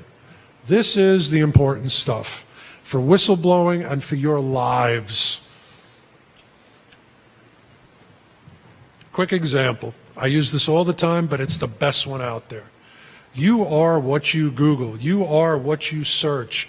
You are what you have an interest in online. In 2006, the Congress, I guess Lamar Smith, discovered the internet. Ooh, there's an internet. And there's this thing called search engines. And they're gathering information on people. What does that really mean? We're going to have a congressional hearing. Your tax dollars at work. So they subpoenaed every search engine. Yahoo, Google. Back then there was something called Hotbot, which is long gone. And AOL was one of the ones. And everybody responded differently. Yahoo said, bite me. Google turned it over. AOL took a middle path. And they said, we're going to give you all the search history, but we're going to anonymize all of the people and their searches. and they turned that over to Congress. Once you turn something over to Congress, unless it's a secret hearing, it's public record. So the New York Times, God bless their pointy little heads, filed a FOIA request for all the AOL search data because they wanted to prove how easy it is to de-anonymize it. Sure enough, you have somebody who was only, I love this pointer, you're not getting this back, AOL searcher number 441-7749. Here's her searches. 60-year-old single men, landscapers in Lyburn, Georgia, Shadow Lake subdivision, Arnold, and dog that urinates on everything. So, not brilliant Sherlockian detective work. They went to the Shadow Lake subdivision in Lyburn, Georgia, found somebody named Arnold, who was in her 60s, and had a dog that urinated on everything. And it was her. Not real hard to figure out. That is the most basic level of de-anonymization. You all need to check out this Panopticlick. Spooky. Your browser is unique. It is possible to do something called browser fingerprinting. By the time you've added in the fonts that are unique to your system, and the plugins, and the operating system, and everything else that makes your browser and your system unique, and I'm not talking about the MAC address. I mean, the new Apple operating system, I understand, is going to have revolving MAC addresses. God bless them. They're not doing that, by the way, because they love you and want to protect your privacy. They want to be the only guys that possess the information about what you're doing on your system. Same reason that Google now encrypts Gmail and search. It's not encrypted from them. It's encrypted from anybody else. But Panopticlick, your browser is unique. Absolutely frickin' unique, even if you don't have cookies. Even if you delete your browsing history and delete your cookies. There are entire think tanks, primarily selling to the government and to law enforcement, remote physical device fingerprinting. I look at your computer, it's Bob's computer. Ridiculously easy to do. Ridiculously easy to do. Just like photos, you've just got to have the base set. Once you've identified enough computers, you can say Bob's computer, Julie's computer, Mohammed's computer, whatever you want to do. Because you've got the base set and you can match it. And there are companies that do nothing, by the way, today but device fingerprinting, and they have billions and billions of matches. Now that's in addition, of course, to cookies, browsing history, download history, embedded graphics, because you guys are you guys. I'm not going to explain what all of these are. Micro pages, passwords, personal data in search strings. I hate that. You do a search, and the entire search, a phone number, a social security number, everything appears in the URL. Thank you very much. Things like Form, which Google is now doing. ISP URL collection. You have Verizon, you use Verizon, you type in a bad URL, it knows exactly what you've done and it sends you alternatives because it's looking at and buffering every search you do, every URL you navigate to, and every ISP does that. Even DNS corrections, routers. Man, thank you, Snowden, probably the only other good thing you did. But there are backdoors in routers, and routers are insecure. They really, really are. Flash cookies, respawning. Now, here's the scariest thing, forensic linguistics. This gentleman, who used the name Henry L. Mencken, 1951, is, in fact, an assistant U.S. attorney by the name of Sal Perricone. Why do I have his picture up there? Because he's actually an assistant U.S. attorney, a federal prosecutor, who gave a damn, really gave a damn about one of his cases. And he cared about it so much that he started blogging about what a weenie the defendant was. And he didn't say anything that wasn't in court, but this was a really good blog. This was a ferocious blog. So the target of the blog figured out it had to be this prosecutor from his courtroom demeanor. And he says, "Is this you?" And Perricone says, "Bite me, I don't have to tell you anything." So he filed a lawsuit, and he subpoenaed Perricone. And in the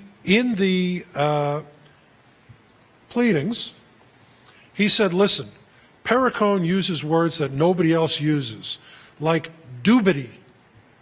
Dubity. That is the state of being dubious about something. I have significant dubity about this claim. No such word. But Sal Perricone used it, and Henry L. Mencken used it. This is a ridiculous example. So they subpoenaed Perricone, and Perricone admitted it, and he lost his job. He wasn't going to perjure himself. But I want to tell you that there are forensic linguistics programs now which are amazing. Do you put a comma before and, even though it's grammatically incorrect? Do you do last word, period, space, parentheses? Do you use unique subject-verb arrangements? Do you use ... a lot? Do you use dashes a lot? Do you use small paragraphs, like each unique, discrete thought is a separate paragraph for emphasis? All of the unique writing styles that you have by the time you're 18 are a fingerprint. And the study of that is called forensic linguistics. And it's really, really good. And it's really, really fast. And they don't even have to have a base sample. They just take the anonymous posting, or the anonymous email, or the anonymous blog, or the anonymous letter to WikiLeaks that they've intercepted, and they compare it to everything else that you've ever done on the web. And they can pretty damn well figure out it's you. They really can. When J.K. Rowling wrote her first anonymous book, they had a feeling it was her. I don't know how they had a feeling, but they ran forensic linguistics. 2 forensic linguistics experts ran her book against her other books, found hundreds of forensic linguistic hits, confronted her. She said, okay, you got me. And these mysteries that she's doing now, these PI books, by the way, come on, PIs are much more interesting than these little wizards anyway, you know. Anyway, so they identified her. Photos. Forget about facial recognition, which I'm going to show you. Facial recognition is really, really, really good. Every photo that you take, every photo you distribute has not just EXIF tags, embedded serial numbers in there, but, hold on, there's something called camera noise signatures. You can strip out the EXIF tags. I had the slides in the wrong order. I realized it too late. You can strip out the EXIF tags. You can strip out all the identifying digital information, but you can't strip out the unique fingerprint that your camera sensor has on the photo. I teach undercover school to a particular federal agency that puts people into high-risk situations overseas. And this is an example that I use. Not all FBI guys are bad, and in fact, some of them are wonderful human beings and great Americans. And this is one of them. It's a guy by the name of Jack Garcia.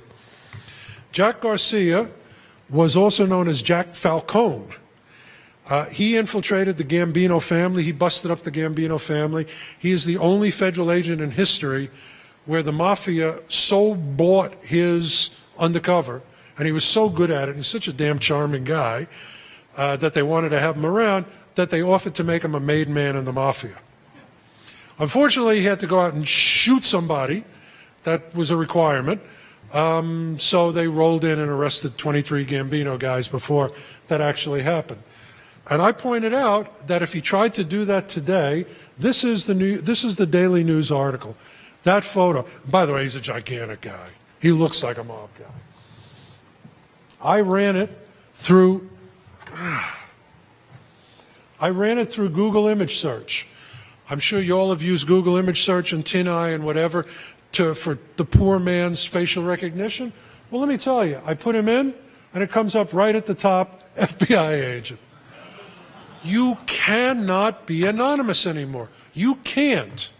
And as you're going to see, even a tiny portion of your face, even a tiny portion. Now, by the way, this is the area a couple of blocks from here, Bryant Park, in 1998. Few cameras. 2003, few more cameras. 2008, it's almost a black square. Today, 3,800 cameras in that area. If you walk from here to Bryant Park and back, you are shot on camera, estimated 115 times. One of those is going to get a good picture of you.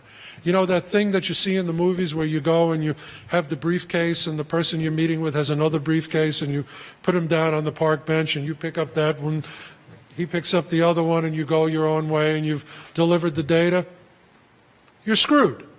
I know who the reporter is. I know the reporter was sitting on the park bench. I got a picture of you meeting with the reporter. Facial recognition, I know who you are. Go to jail. Go directly to jail. Do not pass go. Barack Obama's inauguration. You know, my friends have 24 megapixel Nikons that they think are amazing. One friend of mine has a Hasselblad that's like 50 megapixels, which is unbelievable. There are now cameras that are 1,400, almost 1,500 megapixels. They can take one picture of a Super Bowl game. One picture. Click, get everybody in the stadium. Good enough to recognize their face. Here is Barack Obama's inauguration. The first time this Gigapan was used. If you want to see something amazing, go to the Gigapan website and they let you play with their photos and zoom in. Here is Barack Obama's inauguration. Closer, closer, closer. From that to that. No problem. And this is the old technology from 2008.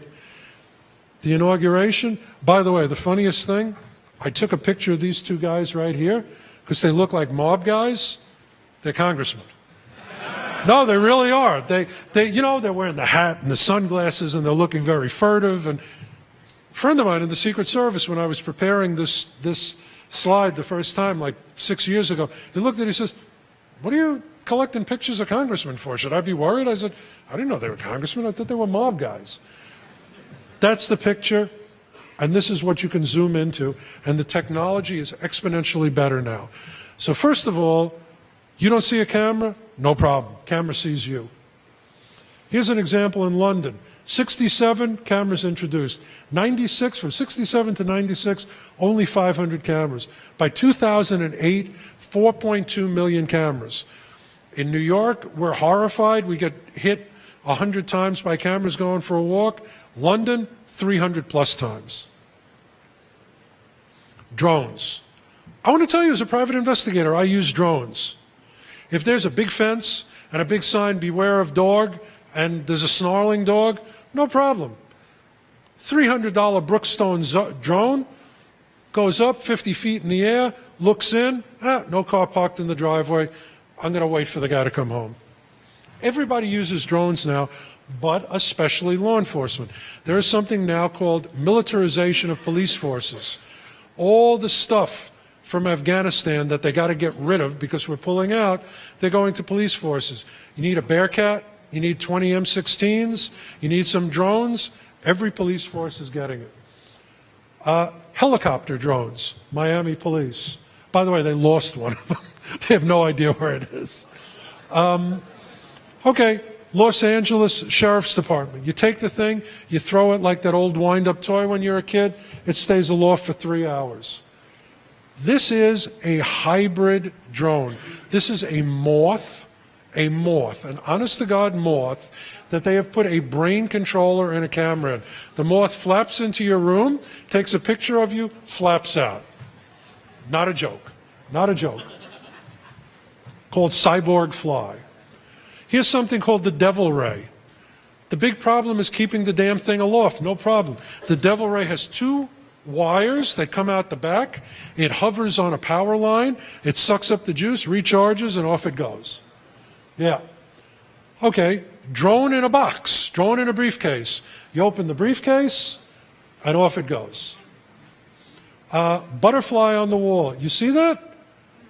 Developed in Israel. Little thing, looks like a butterfly. It's a drone. with, by the way, a really, really good camera in it. By the way, that's the close-up of it. Okay, yeah, I'm not going to show you the video. This is a helicopter drone. Texas. I got a house in Texas. I love the cops in Texas. They don't just have drones, they have drones with grenade launchers. Gotta love Texas. Gotta love Texas. This is a private photographer built a drone. That's a modified Devil Ray. Private hobbyist. They even have drones used by sports photographers following the guy, hovering over football games. This is a drone with a really good camera in there, with a 20 megapixel camera. Here's another one. I don't have time to show you the video of this, but this will follow you into your house, perch on a windowsill, film everything, and tell people when it's safe. This is a military drone. Tell people when it's safe to kick in the door. And by the way, this is coupled with standoff imaging radar that can actually see people walking around in a house through the wall. Okay, here's another one. This is Harvard RoboBee. This is a brand new one. That's a quarter. That's the drone. This is the new Parrot drone. Anybody who wants to can buy this for $1,000. 20 megapixel camera, stays up for 12 minutes, and you can hot swap. Okay. So, you guys know about Reddit, right? Reddit and cats and all of that. A guy on Reddit, his cat that he really loved died. He turned it into a drone.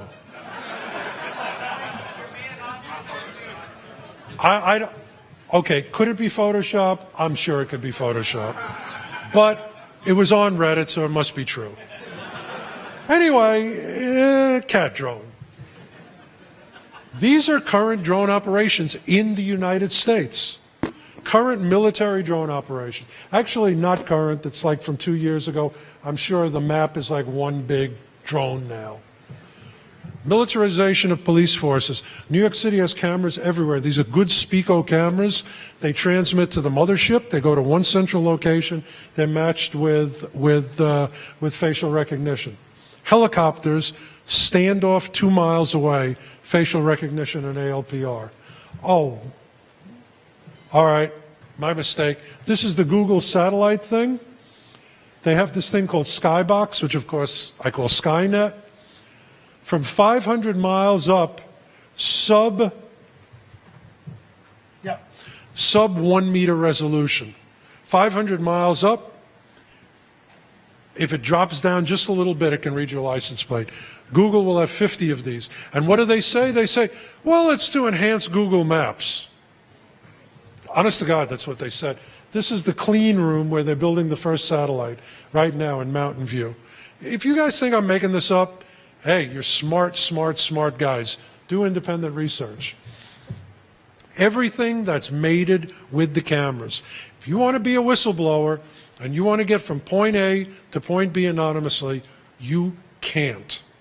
You can't. You drive, gets your license plate. You walk, gets your face. Even if you look like the Elephant Man, you put a bag over your head, you have one eye sticking out, 5% is sufficient for facial recognition, and they also have something called gait recognition now, where they're identifying the way people walk. They can follow anybody. Once you're targeted, they can follow you down the street from camera to camera to camera to camera. And it can analyze what you do. Are you walking? Are you talking? Are you fighting? Are you meeting? What are you doing? What are you doing? 50 states now do facial recognition on every driver's license, every U.S. passport, every gun permit. Every time you submit your photo now to an official agency, it's scanned for facial recognition. Why do you think they tell you not to smile at the DMV? Not that you're likely to be smiling at the DMV, but why do they tell you not to do it? Because the best facial recognition, the best data points are if you're not adjusting your face. You don't walk down the street grinning unless you're a mental patient. So they want you not grinning so they can follow you walking down the street. People get arrested all the time from facial recognition, facial recognition. Now, real world examples. Brother Putin sent Russian troops into the Crimea. He's confronted for it. He goes, oh no, I would never do that. Okay, France goes, you know, au contraire, monsieur, pants on fire. We can prove it. And how did they do it? Facial recognition. By the way, I stole this from the New York Times, so if you're from the New York Times, bite me. They got Georgia 2008. Here he is with his special forces patches, looking like Sasquatch. And here he is in Crimea, same guy, facial recognition. Russian special forces guy, Crimea. Maybe the Russians really are there. Here's another one, special forces recon unit. Special forces recon unit in Ukraine. Even with a face mask on, there's enough of the face. They have the type of mask. They have the uniform, the gloves, the ammo pouches, and the pants. And also, he's carrying a non-standard weapon that they don't use in the Soviet Union, almost, Russia, with the silencer. They were able to identify this guy as Russian Special Forces, even with a mask on. Even with a mask on. Israeli Mossad unit went to Dubai. Hamas money guy buying missiles to launch into Israel. They killed him. Good job, guys. How did they identify who these people were? From camera images in the hotel. Camera images in the hotel matched to people who came in with passports into Dubai. Trust me when I tell you Dubai does not have a swift law enforcement system. If they can do it, imagine what American law enforcement can do. This is real world example. But forget about real world. I had a contract to find deadbeat dads in Illinois. I took the pictures, matched them from the deadbeat dad photo to MySpace and Facebook. And I found all the guys, where they were living, what they were doing, where they were working. Illinois collected a lot of dough. Texas sex offenders, people who weren't supposed to be online. Here's his sex offender picture. Here's his Facebook picture. Now, by the way, this guy was the easiest of all. He used his pedophile booking photo as his MySpace photo. A lazy child molester. This is honest to God, not a joke. Not a joke. Okay, the point is, you wear a disguise, no problem. Probability 95%. Photo enhancement, it's blurry. That's an actual blurry photo, enhanced. So you wear a better disguise. Any of these areas are sufficient for identification now. You don't need the whole face. They even have something now, so help me God, I mean, it screws me if you look at me, called nose prints. Nose prints. If your nose is sticking out, if you're wearing one of those Canadian, you're Canadian, you know the ski mask where the nose is sticking out so you can breathe, they know who you are. I mean, you rob a bank in Alberta, you're in trouble. Okay, you travel by car. Automatic license plate readers. The guy drives along, forward-facing cameras, sometimes one on the dashboard, 60,000 license plates an hour. Where you're parked, where you're driving, everything you're doing, where your car is. And they are owned, these databases. I use them all the time. I run people's license plates all the time in cases and find out where the car's been parked regularly. And if I find a place where it's parked 2 nights in a row, I'm parked there that night. This is a private system. It's used by automobile repo guys and private investigators and U.S. government and Customs and Border Patrol and the NYPD and the Marshal Service. And I could go on like this for hours. It's so good that now in the United Kingdom, if you haven't renewed your registration and you don't have insurance on your car, in the system, it won't allow you to pump gas for your car.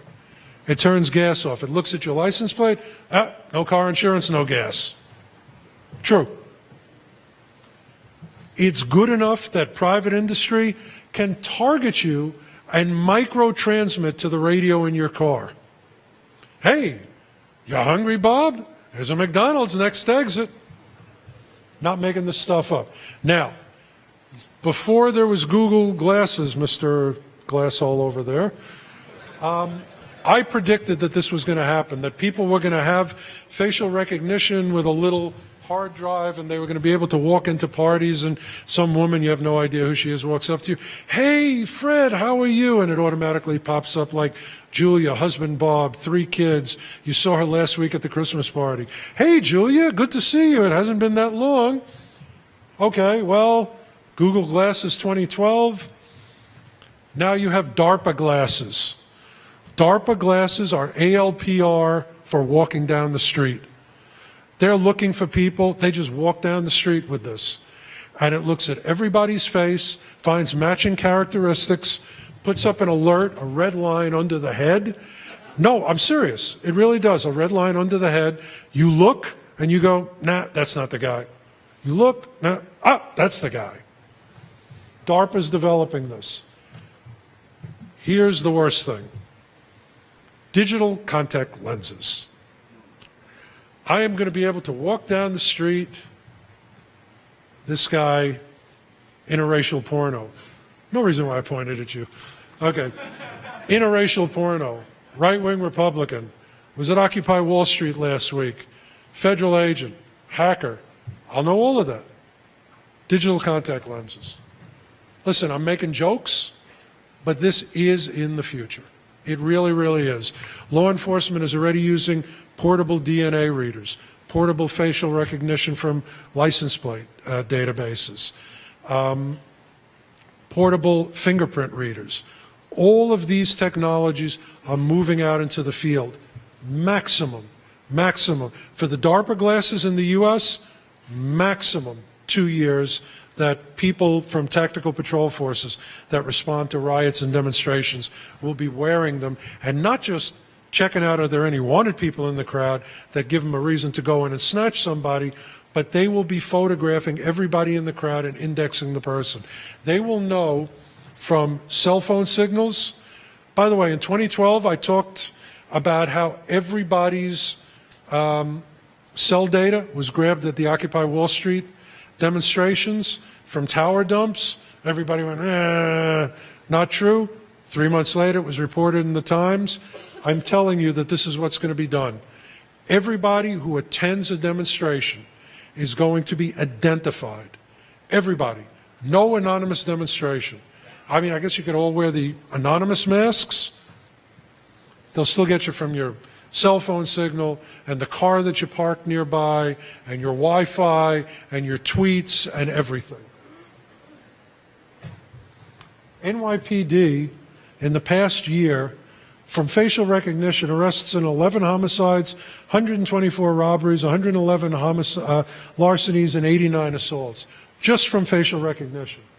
This is the mothership. This is the NYPD mothership, which 20,000 private cameras, 300, it's actually 400 or more ALPRs, domain awareness system, 500 special cameras that they put out when things are happening, and 10 halal carts. It's actually 12, I think. The Matrix, yes, don't heckle. Even if it's intelligent heckling. Facial recognition programs are being sold left and right by everybody. Now, we are amazingly on schedule. I've never been on schedule in the past 10 years.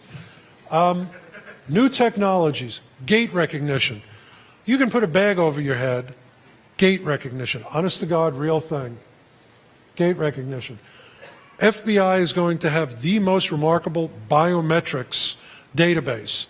And there's now something called biometrics from a distance. They can shoot your iris from a distance. Iris on the move, it's called. So they've got the biometrics, beep, they know who you are.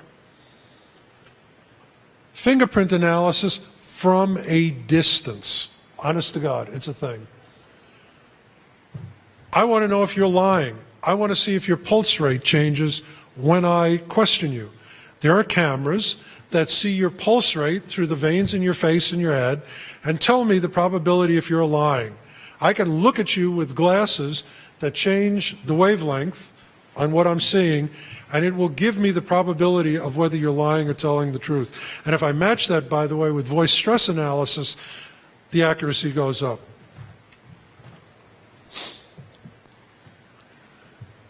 Eye tracking lie detection. Now here's the spookiest thing.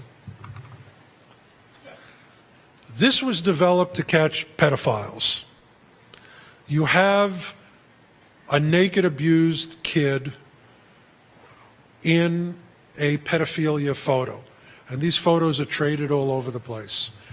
They wanted a way to be able to see who the kid was looking at, and they developed a technology that allows to de-blur the iris and to see what face the person is looking at. This is a real thing now. This is legitimate. You can Google, this is the scholarly paper, identifiable images of bystanders extracted from corneal reflections. This is a real thing. These are technologies that are coming along. Antibody tracing, better and faster than DNA from a distance. Interpretation of activity and behavior. This by itself should be an entire presentation.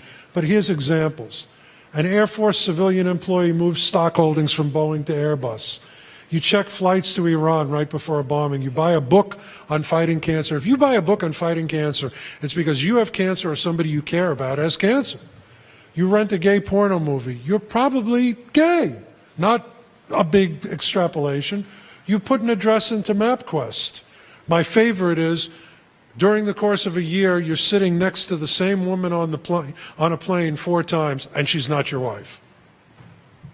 Obvious. Obvious. Fill a prescription.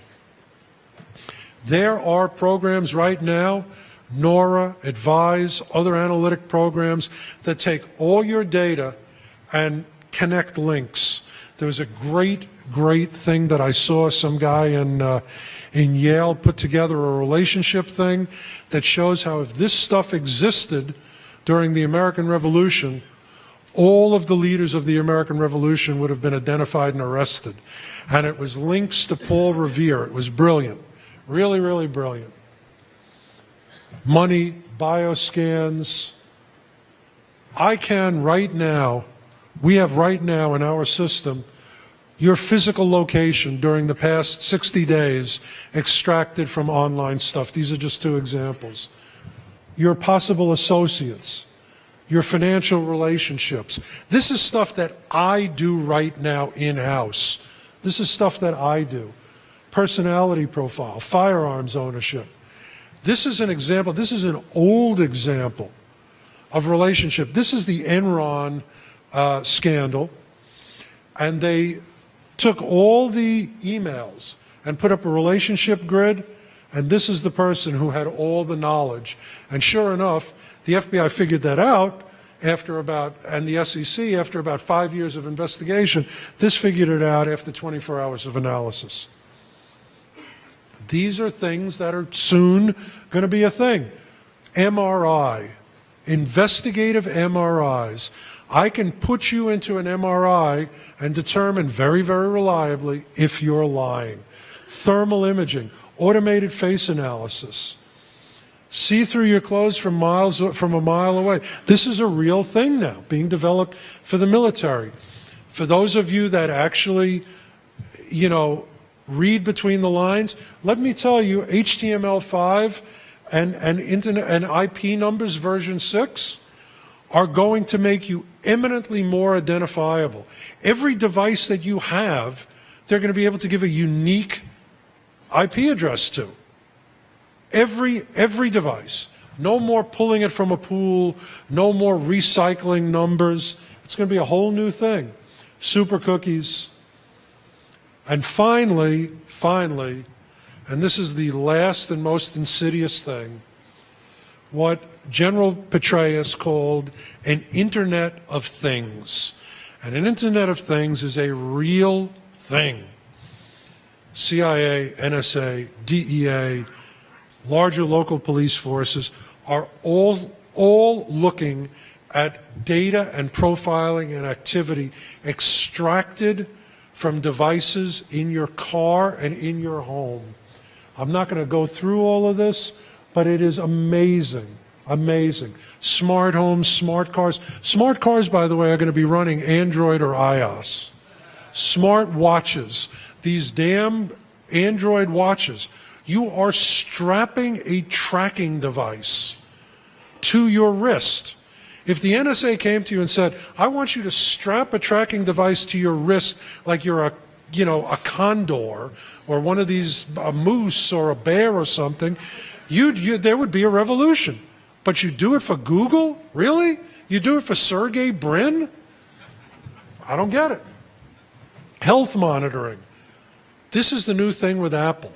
Apple wants to know your workout schedule, the medications you take, everything. And there's even a sensor now that old people can swallow in old age homes, in care homes, that will tell from analysis of stomach contents for an entire month, did they remember to take their medicine?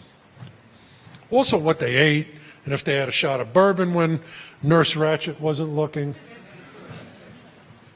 Look, everybody knows the Target hack. The Target hack was done, I mean, not just through the Chinese restaurant menu, but because they had a backdoor access to the network through the HVAC system. Huh? Correct. Correct. It was through the vendor. It was through the vendor. They got into the vendor and then they got further in. That's absolutely correct. It's not an important distinction, though. Okay. No, it's really not. I mean, they got in through a non-traditional method. Here is a milk jug that tells you if the milk is spoiled and if you need to buy more milk. Here is a networked oven. You're at work. You can preheat your oven from your iPhone while you're on the train, which also tells me you've preheated your oven. Nest Labs, which, by the way, I understand has now been bought by Google. It tells, is somebody in the room? And it adjusts the thermostat. And it reports on the activity remotely. And by the way, there was a flaw. You got to read between the lines if you're a good hacker. There was a flaw that if you waved your hand, if the alarm went off, there was a feature that if you waved your hand, it would stop screeching if you were like smoking a big cigar and everything was fine. The problem was if kids were running around in the house, it deactivated it. So they went into everybody's nest remotely and deactivated the feature. Reached right into your house, deactivated a feature in your thermostat. This is a thermostat that reports to Google if anybody's in the room of your house. Network trash cans. As an investigator, I do something called trash runs, garbology. If I really want to know about you, I steal your garbage. It's amazing. The biggest problem is, even if you know the trash pickup, you got to go there with your waders on and crappy clothes and the big kitchen gloves and every frickin' night. Okay, no more. There's now a sensor that tells if the trash can is full. I'll know you filled up the trash can. I'll go grab your trash. Okay.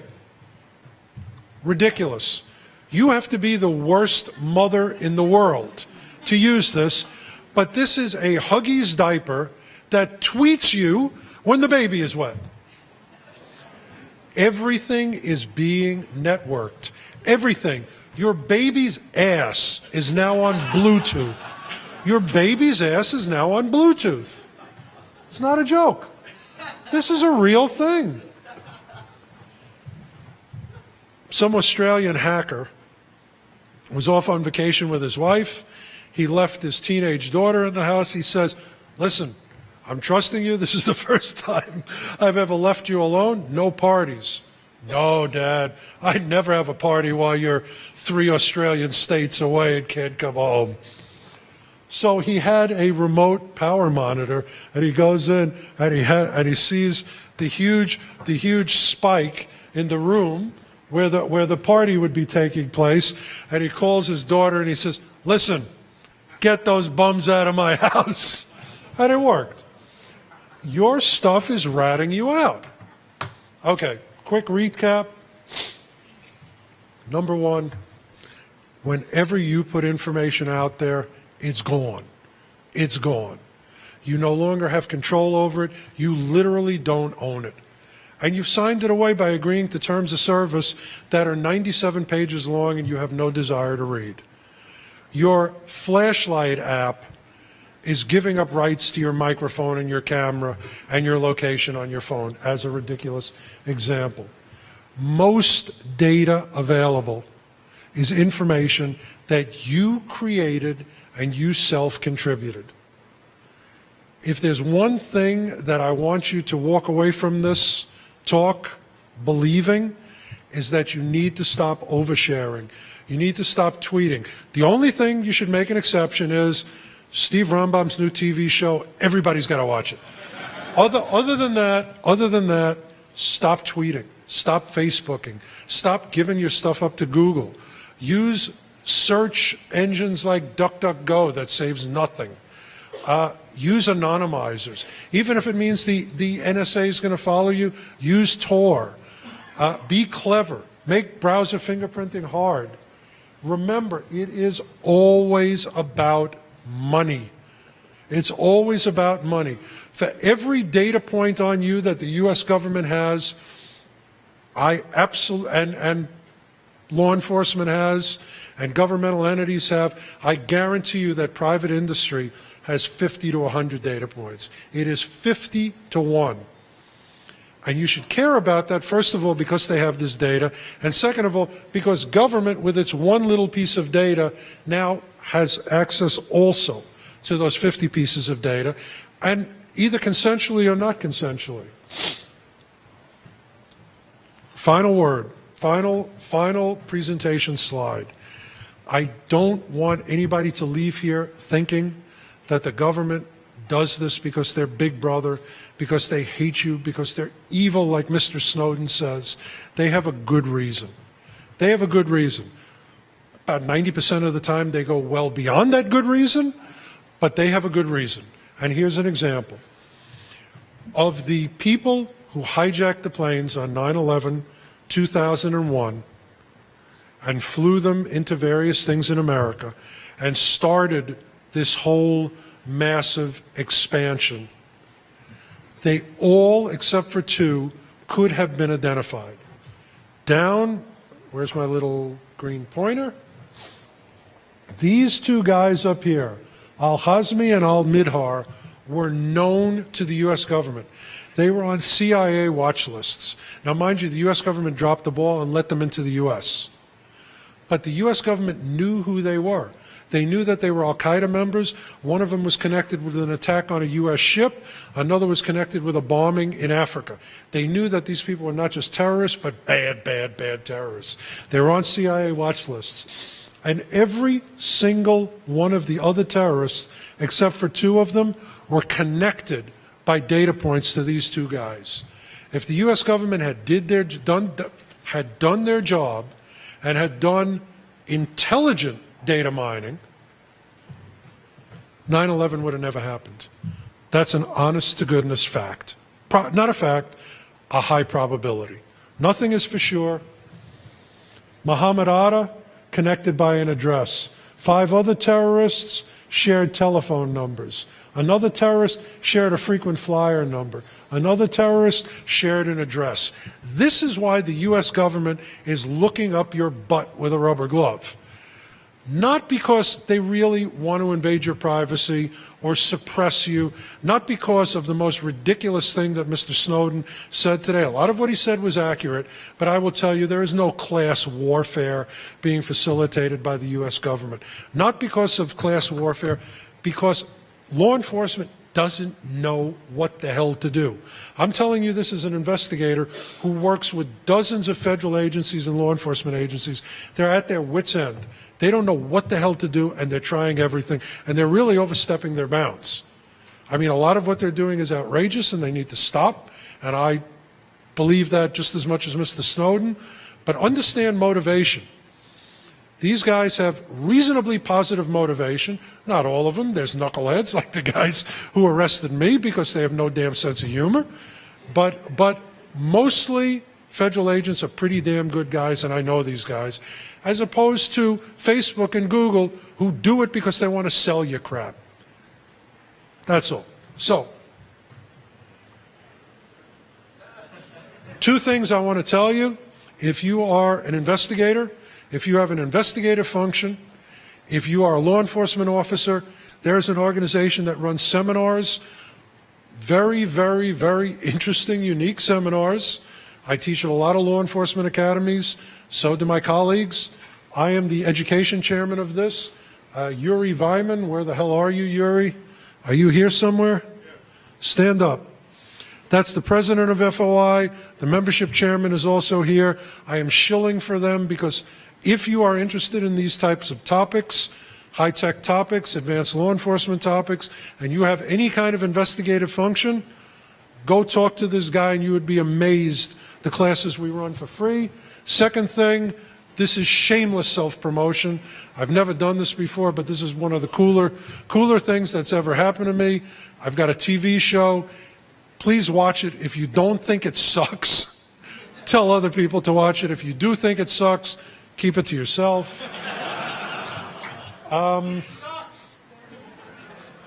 Have you even seen it yet?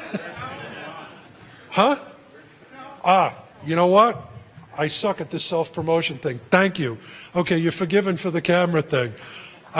It airs August 4th on Investigation Discovery, 10 o'clock Eastern Time, and every Monday thereafter. And hopefully until it'll continue till I'm in the old detective's home. Anybody who wants to use the video, the presentation, you have my absolute unreserved waiver. You can use it. No copyright, non-commercial purposes. I mean, if you're going to start showing this in a movie and charging tickets, I want a piece of the action. Q&A, I can't believe it. Bernie, where are you? Right here. We're actually going to have Q&A. 12 minutes. That's what you think. Okay, you know what? I'm kind of blinded, but is there a mic or something? How are we doing this? Do you want to take this? Does this? Okay, honestly, I can't see beyond like the second row. I can't see you, but trust me, we know who you are. Oh, wait a second. Swag.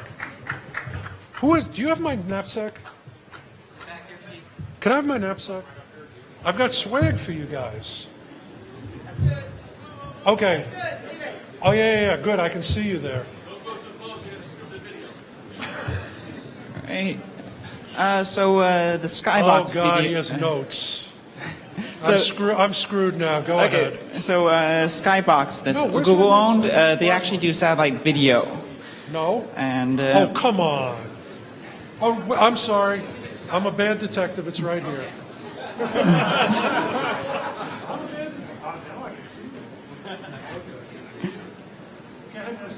okay, just a few points. So Skybox, which is Google owned satellite company that you were mentioning, actually does satellite video, but the resolution is fraction limited, so you can't get good resolution from high up, which is why you need what Facebook bought, which is basically aerial drones. So these are planes that are solar powered and stay in the sky all the time without landing.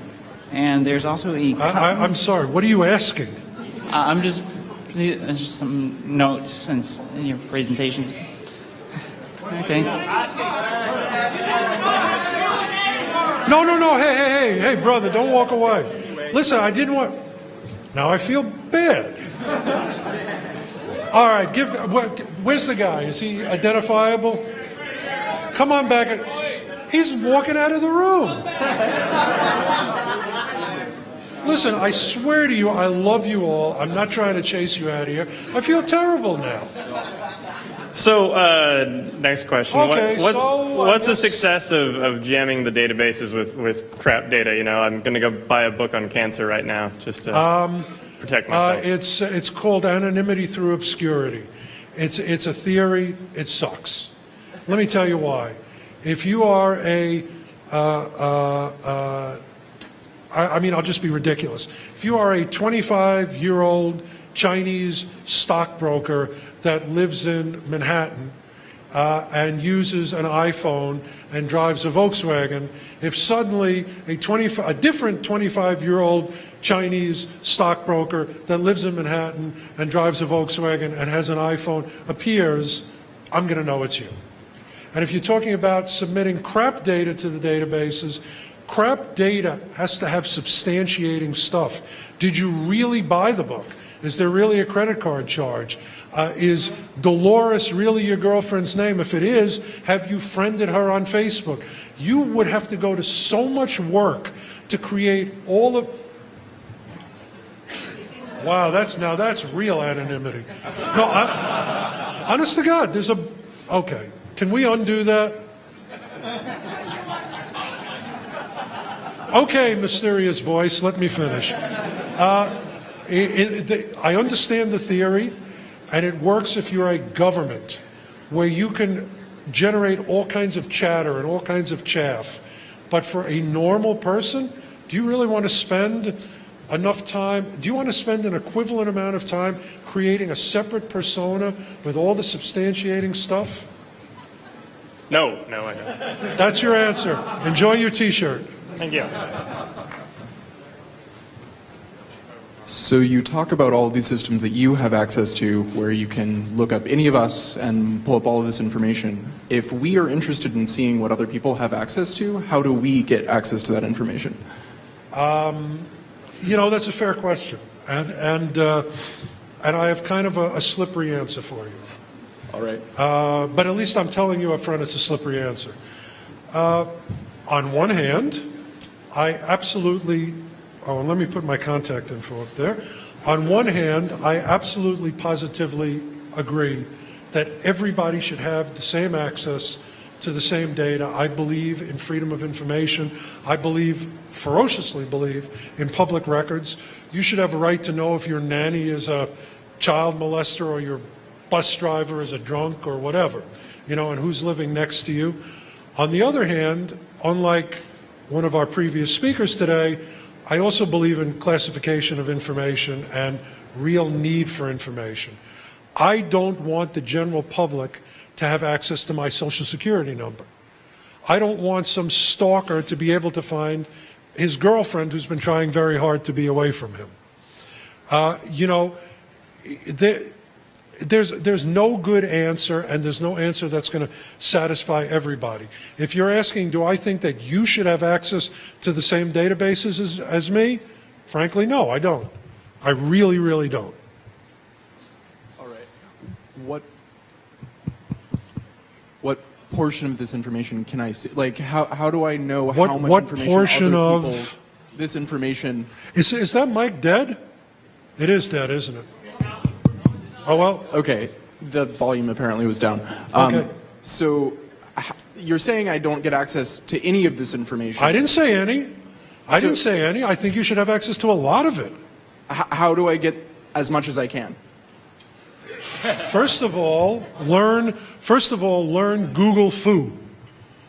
Google Foo, everything is out there. Frankly, the first thing that I do is run a search called Gorilla Trace, which is an investigative meta search that goes to Google and Facebook and Twitter and all the public search engines, and I never get less than a 100 or a 200-page report with photos and history and friends and family and all of that.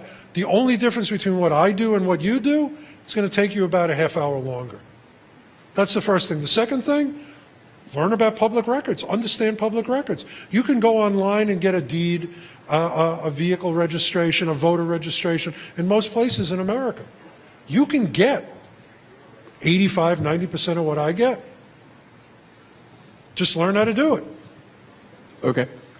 That'll be $20 for this tutorial. Next. Hey, so when you brought up gait recognition... I'm sorry? When you brought up gait recognition, recognizing how people are walking automatically... Oh, gait recognition. Yeah, so when you brought that up, I thought of Cory Doctorow's book, Big Brother, because he talked about foiling Ministry that. of Silly Walks? Yeah, well, they said, put stones in your shoes and things like that, so you walk weirdly. But what do you think is going to happen when enough people try to do that? How are they going to foil that? And what do you think of that whole... Guys holding up a large number 5. What does that mean? 5 minutes. 5 hours left. 5 hours 5 left. hours. Okay. Oh, we're good. Oh, good. Okay. Well, you're asking me when I do just want think, you to expand on Are that. you asking me when do I think gait recognition? No, what's your reaction to that idea of Gait recognition? the gait recognition, the putting the stones into your shoes, and I didn't hear the second one. Somebody... putting stones in your shoes, defeating I'm like in a dead zone here for the sound. defeating the gait recognition Okay, defeating. by Got it, doing got things it. like putting stones in your shoes. Got it? Put the stones in defeat. Okay. Yeah, put the stones in defeat. I love it. Sorry. Yeah. Listen, trying to defeat this, okay, I got to say it, is self-defeating. Look, there is no way that you are going to interfere with every tracking method. I mean, first of all, are you really going to walk down the street with a ski mask, walking like Monty Python and buying all your clothes at Salvation Army so they'll think you're the previous owner? And I mean, we could get really ridiculous. Okay, so The barring truth- that silliness, what do you think someone might do? Barring that, Yeah. Yeah. stop giving people the ability to gather this information. And how do you go about If they don't have a stopping it? baseline, if they don't have a file they can compare you to, they don't have a file they can compare you to. And by the way, gait recognition, I'm pretty sure they're not going to have 300 million people's walks, buy a pogo stick. I mean, I don't... okay, sorry. Listen. At a certain point, you make yourself crazy. At a Yeah. certain point, it's tinfoil hat stuff. I think most people have given up on that whole privacy thing at this point. We just accept it. Now, by the way, oh, geez, okay. Next question. Okay. Is that really true? 2 minutes? Okay. Okay, wait. I'm out of T-shirts. Sir. Okay, I guess continuing on anti-forensics for biometrics, I was wondering what's your opinion of wearing like a facial prosthesis for defeating facial recognition? We saw Groucho Marx disguise last year. Same answer. The gentleman, because you can probably hear him as badly as I have as much trouble hearing him as I do. He asked, what about a facial prosthesis? I mean, if you want people calling you Pinocchio, God bless you. I mean, it's a terrible idea. No. I mean, if you're at the point where you're freaked out that much, work to change the damn laws, which is what you should be doing anyway. And Really.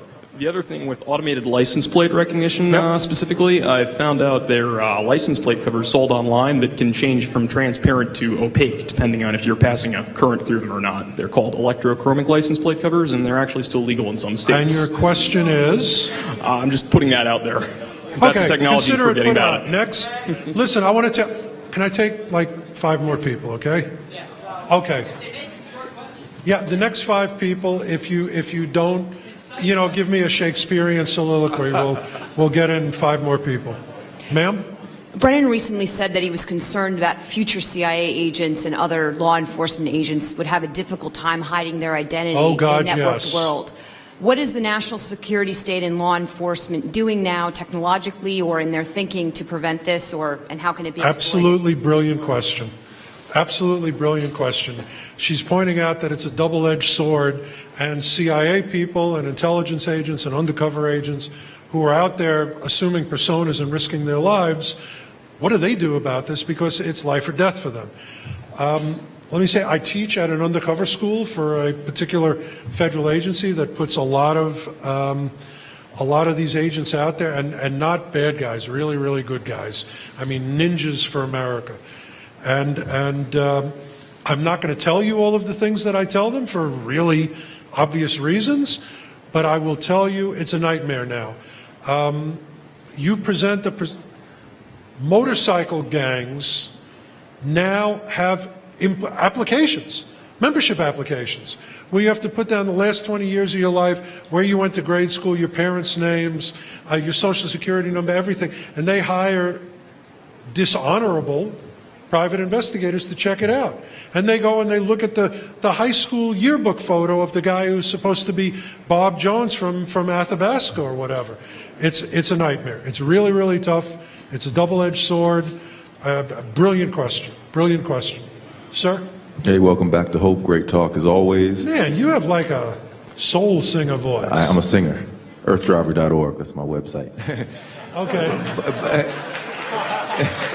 Free lectures and information and some soul music. It's kind of a nice combination. Okay, what's the question? But anyhow, the question is, all these technologies that you've been underlying for, underlining and showing the development of for all these years, after all these hopes, has it corresponded with arrest numbers? Have millions of missing people suddenly been found? Another good question. Another really good question. What's that glow-in-the-dark stuff you got? All right. Sit down, man. Sit down. So it's a really good question.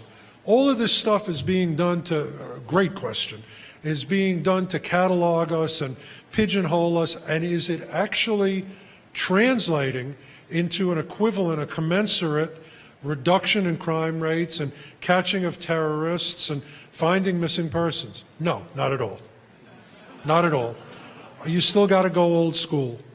And that's a brilliant question, and it's a brilliant policy decision-making question. The horrible invasion of everybody's privacy so far is not even remotely justified by real results. Awesome question. So you two guys, and that's it. You and then him. Okay, whatever he said. Do you have a question? Okay, yes. So it's clear that at this point, everything about humans is public information, and it's only increasing exponentially. My question is, how bad do you think it's going to get in the future in terms of like oppression? Exactly the title of the talk. Privacy is dead. It's gone. It's buried. You can't get it back. Now what you need to be fighting to save is anonymity. The ability to have an opinion without it being connected to you, or a religious practice, or a political practice, or be a whistleblower, or walk down the street without people saying, Bob walked down Fifth Avenue at 10 o'clock. There's one, you know what? Another thing that Snowden brought up that is a good analogy is global warming. It's just like global warming. We are at the tipping point. Now or never. Now or never global warming. Now or never privacy or anonymity. Thank you. Thank you. Last question. Have all the psychics been fired from special services? What?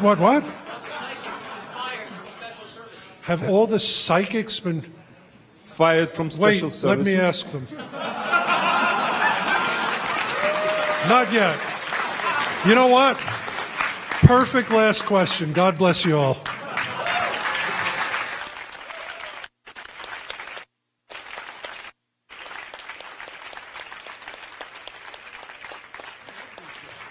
Great questions. Great questions. Now you can stretch your legs. Was that a great talk or what?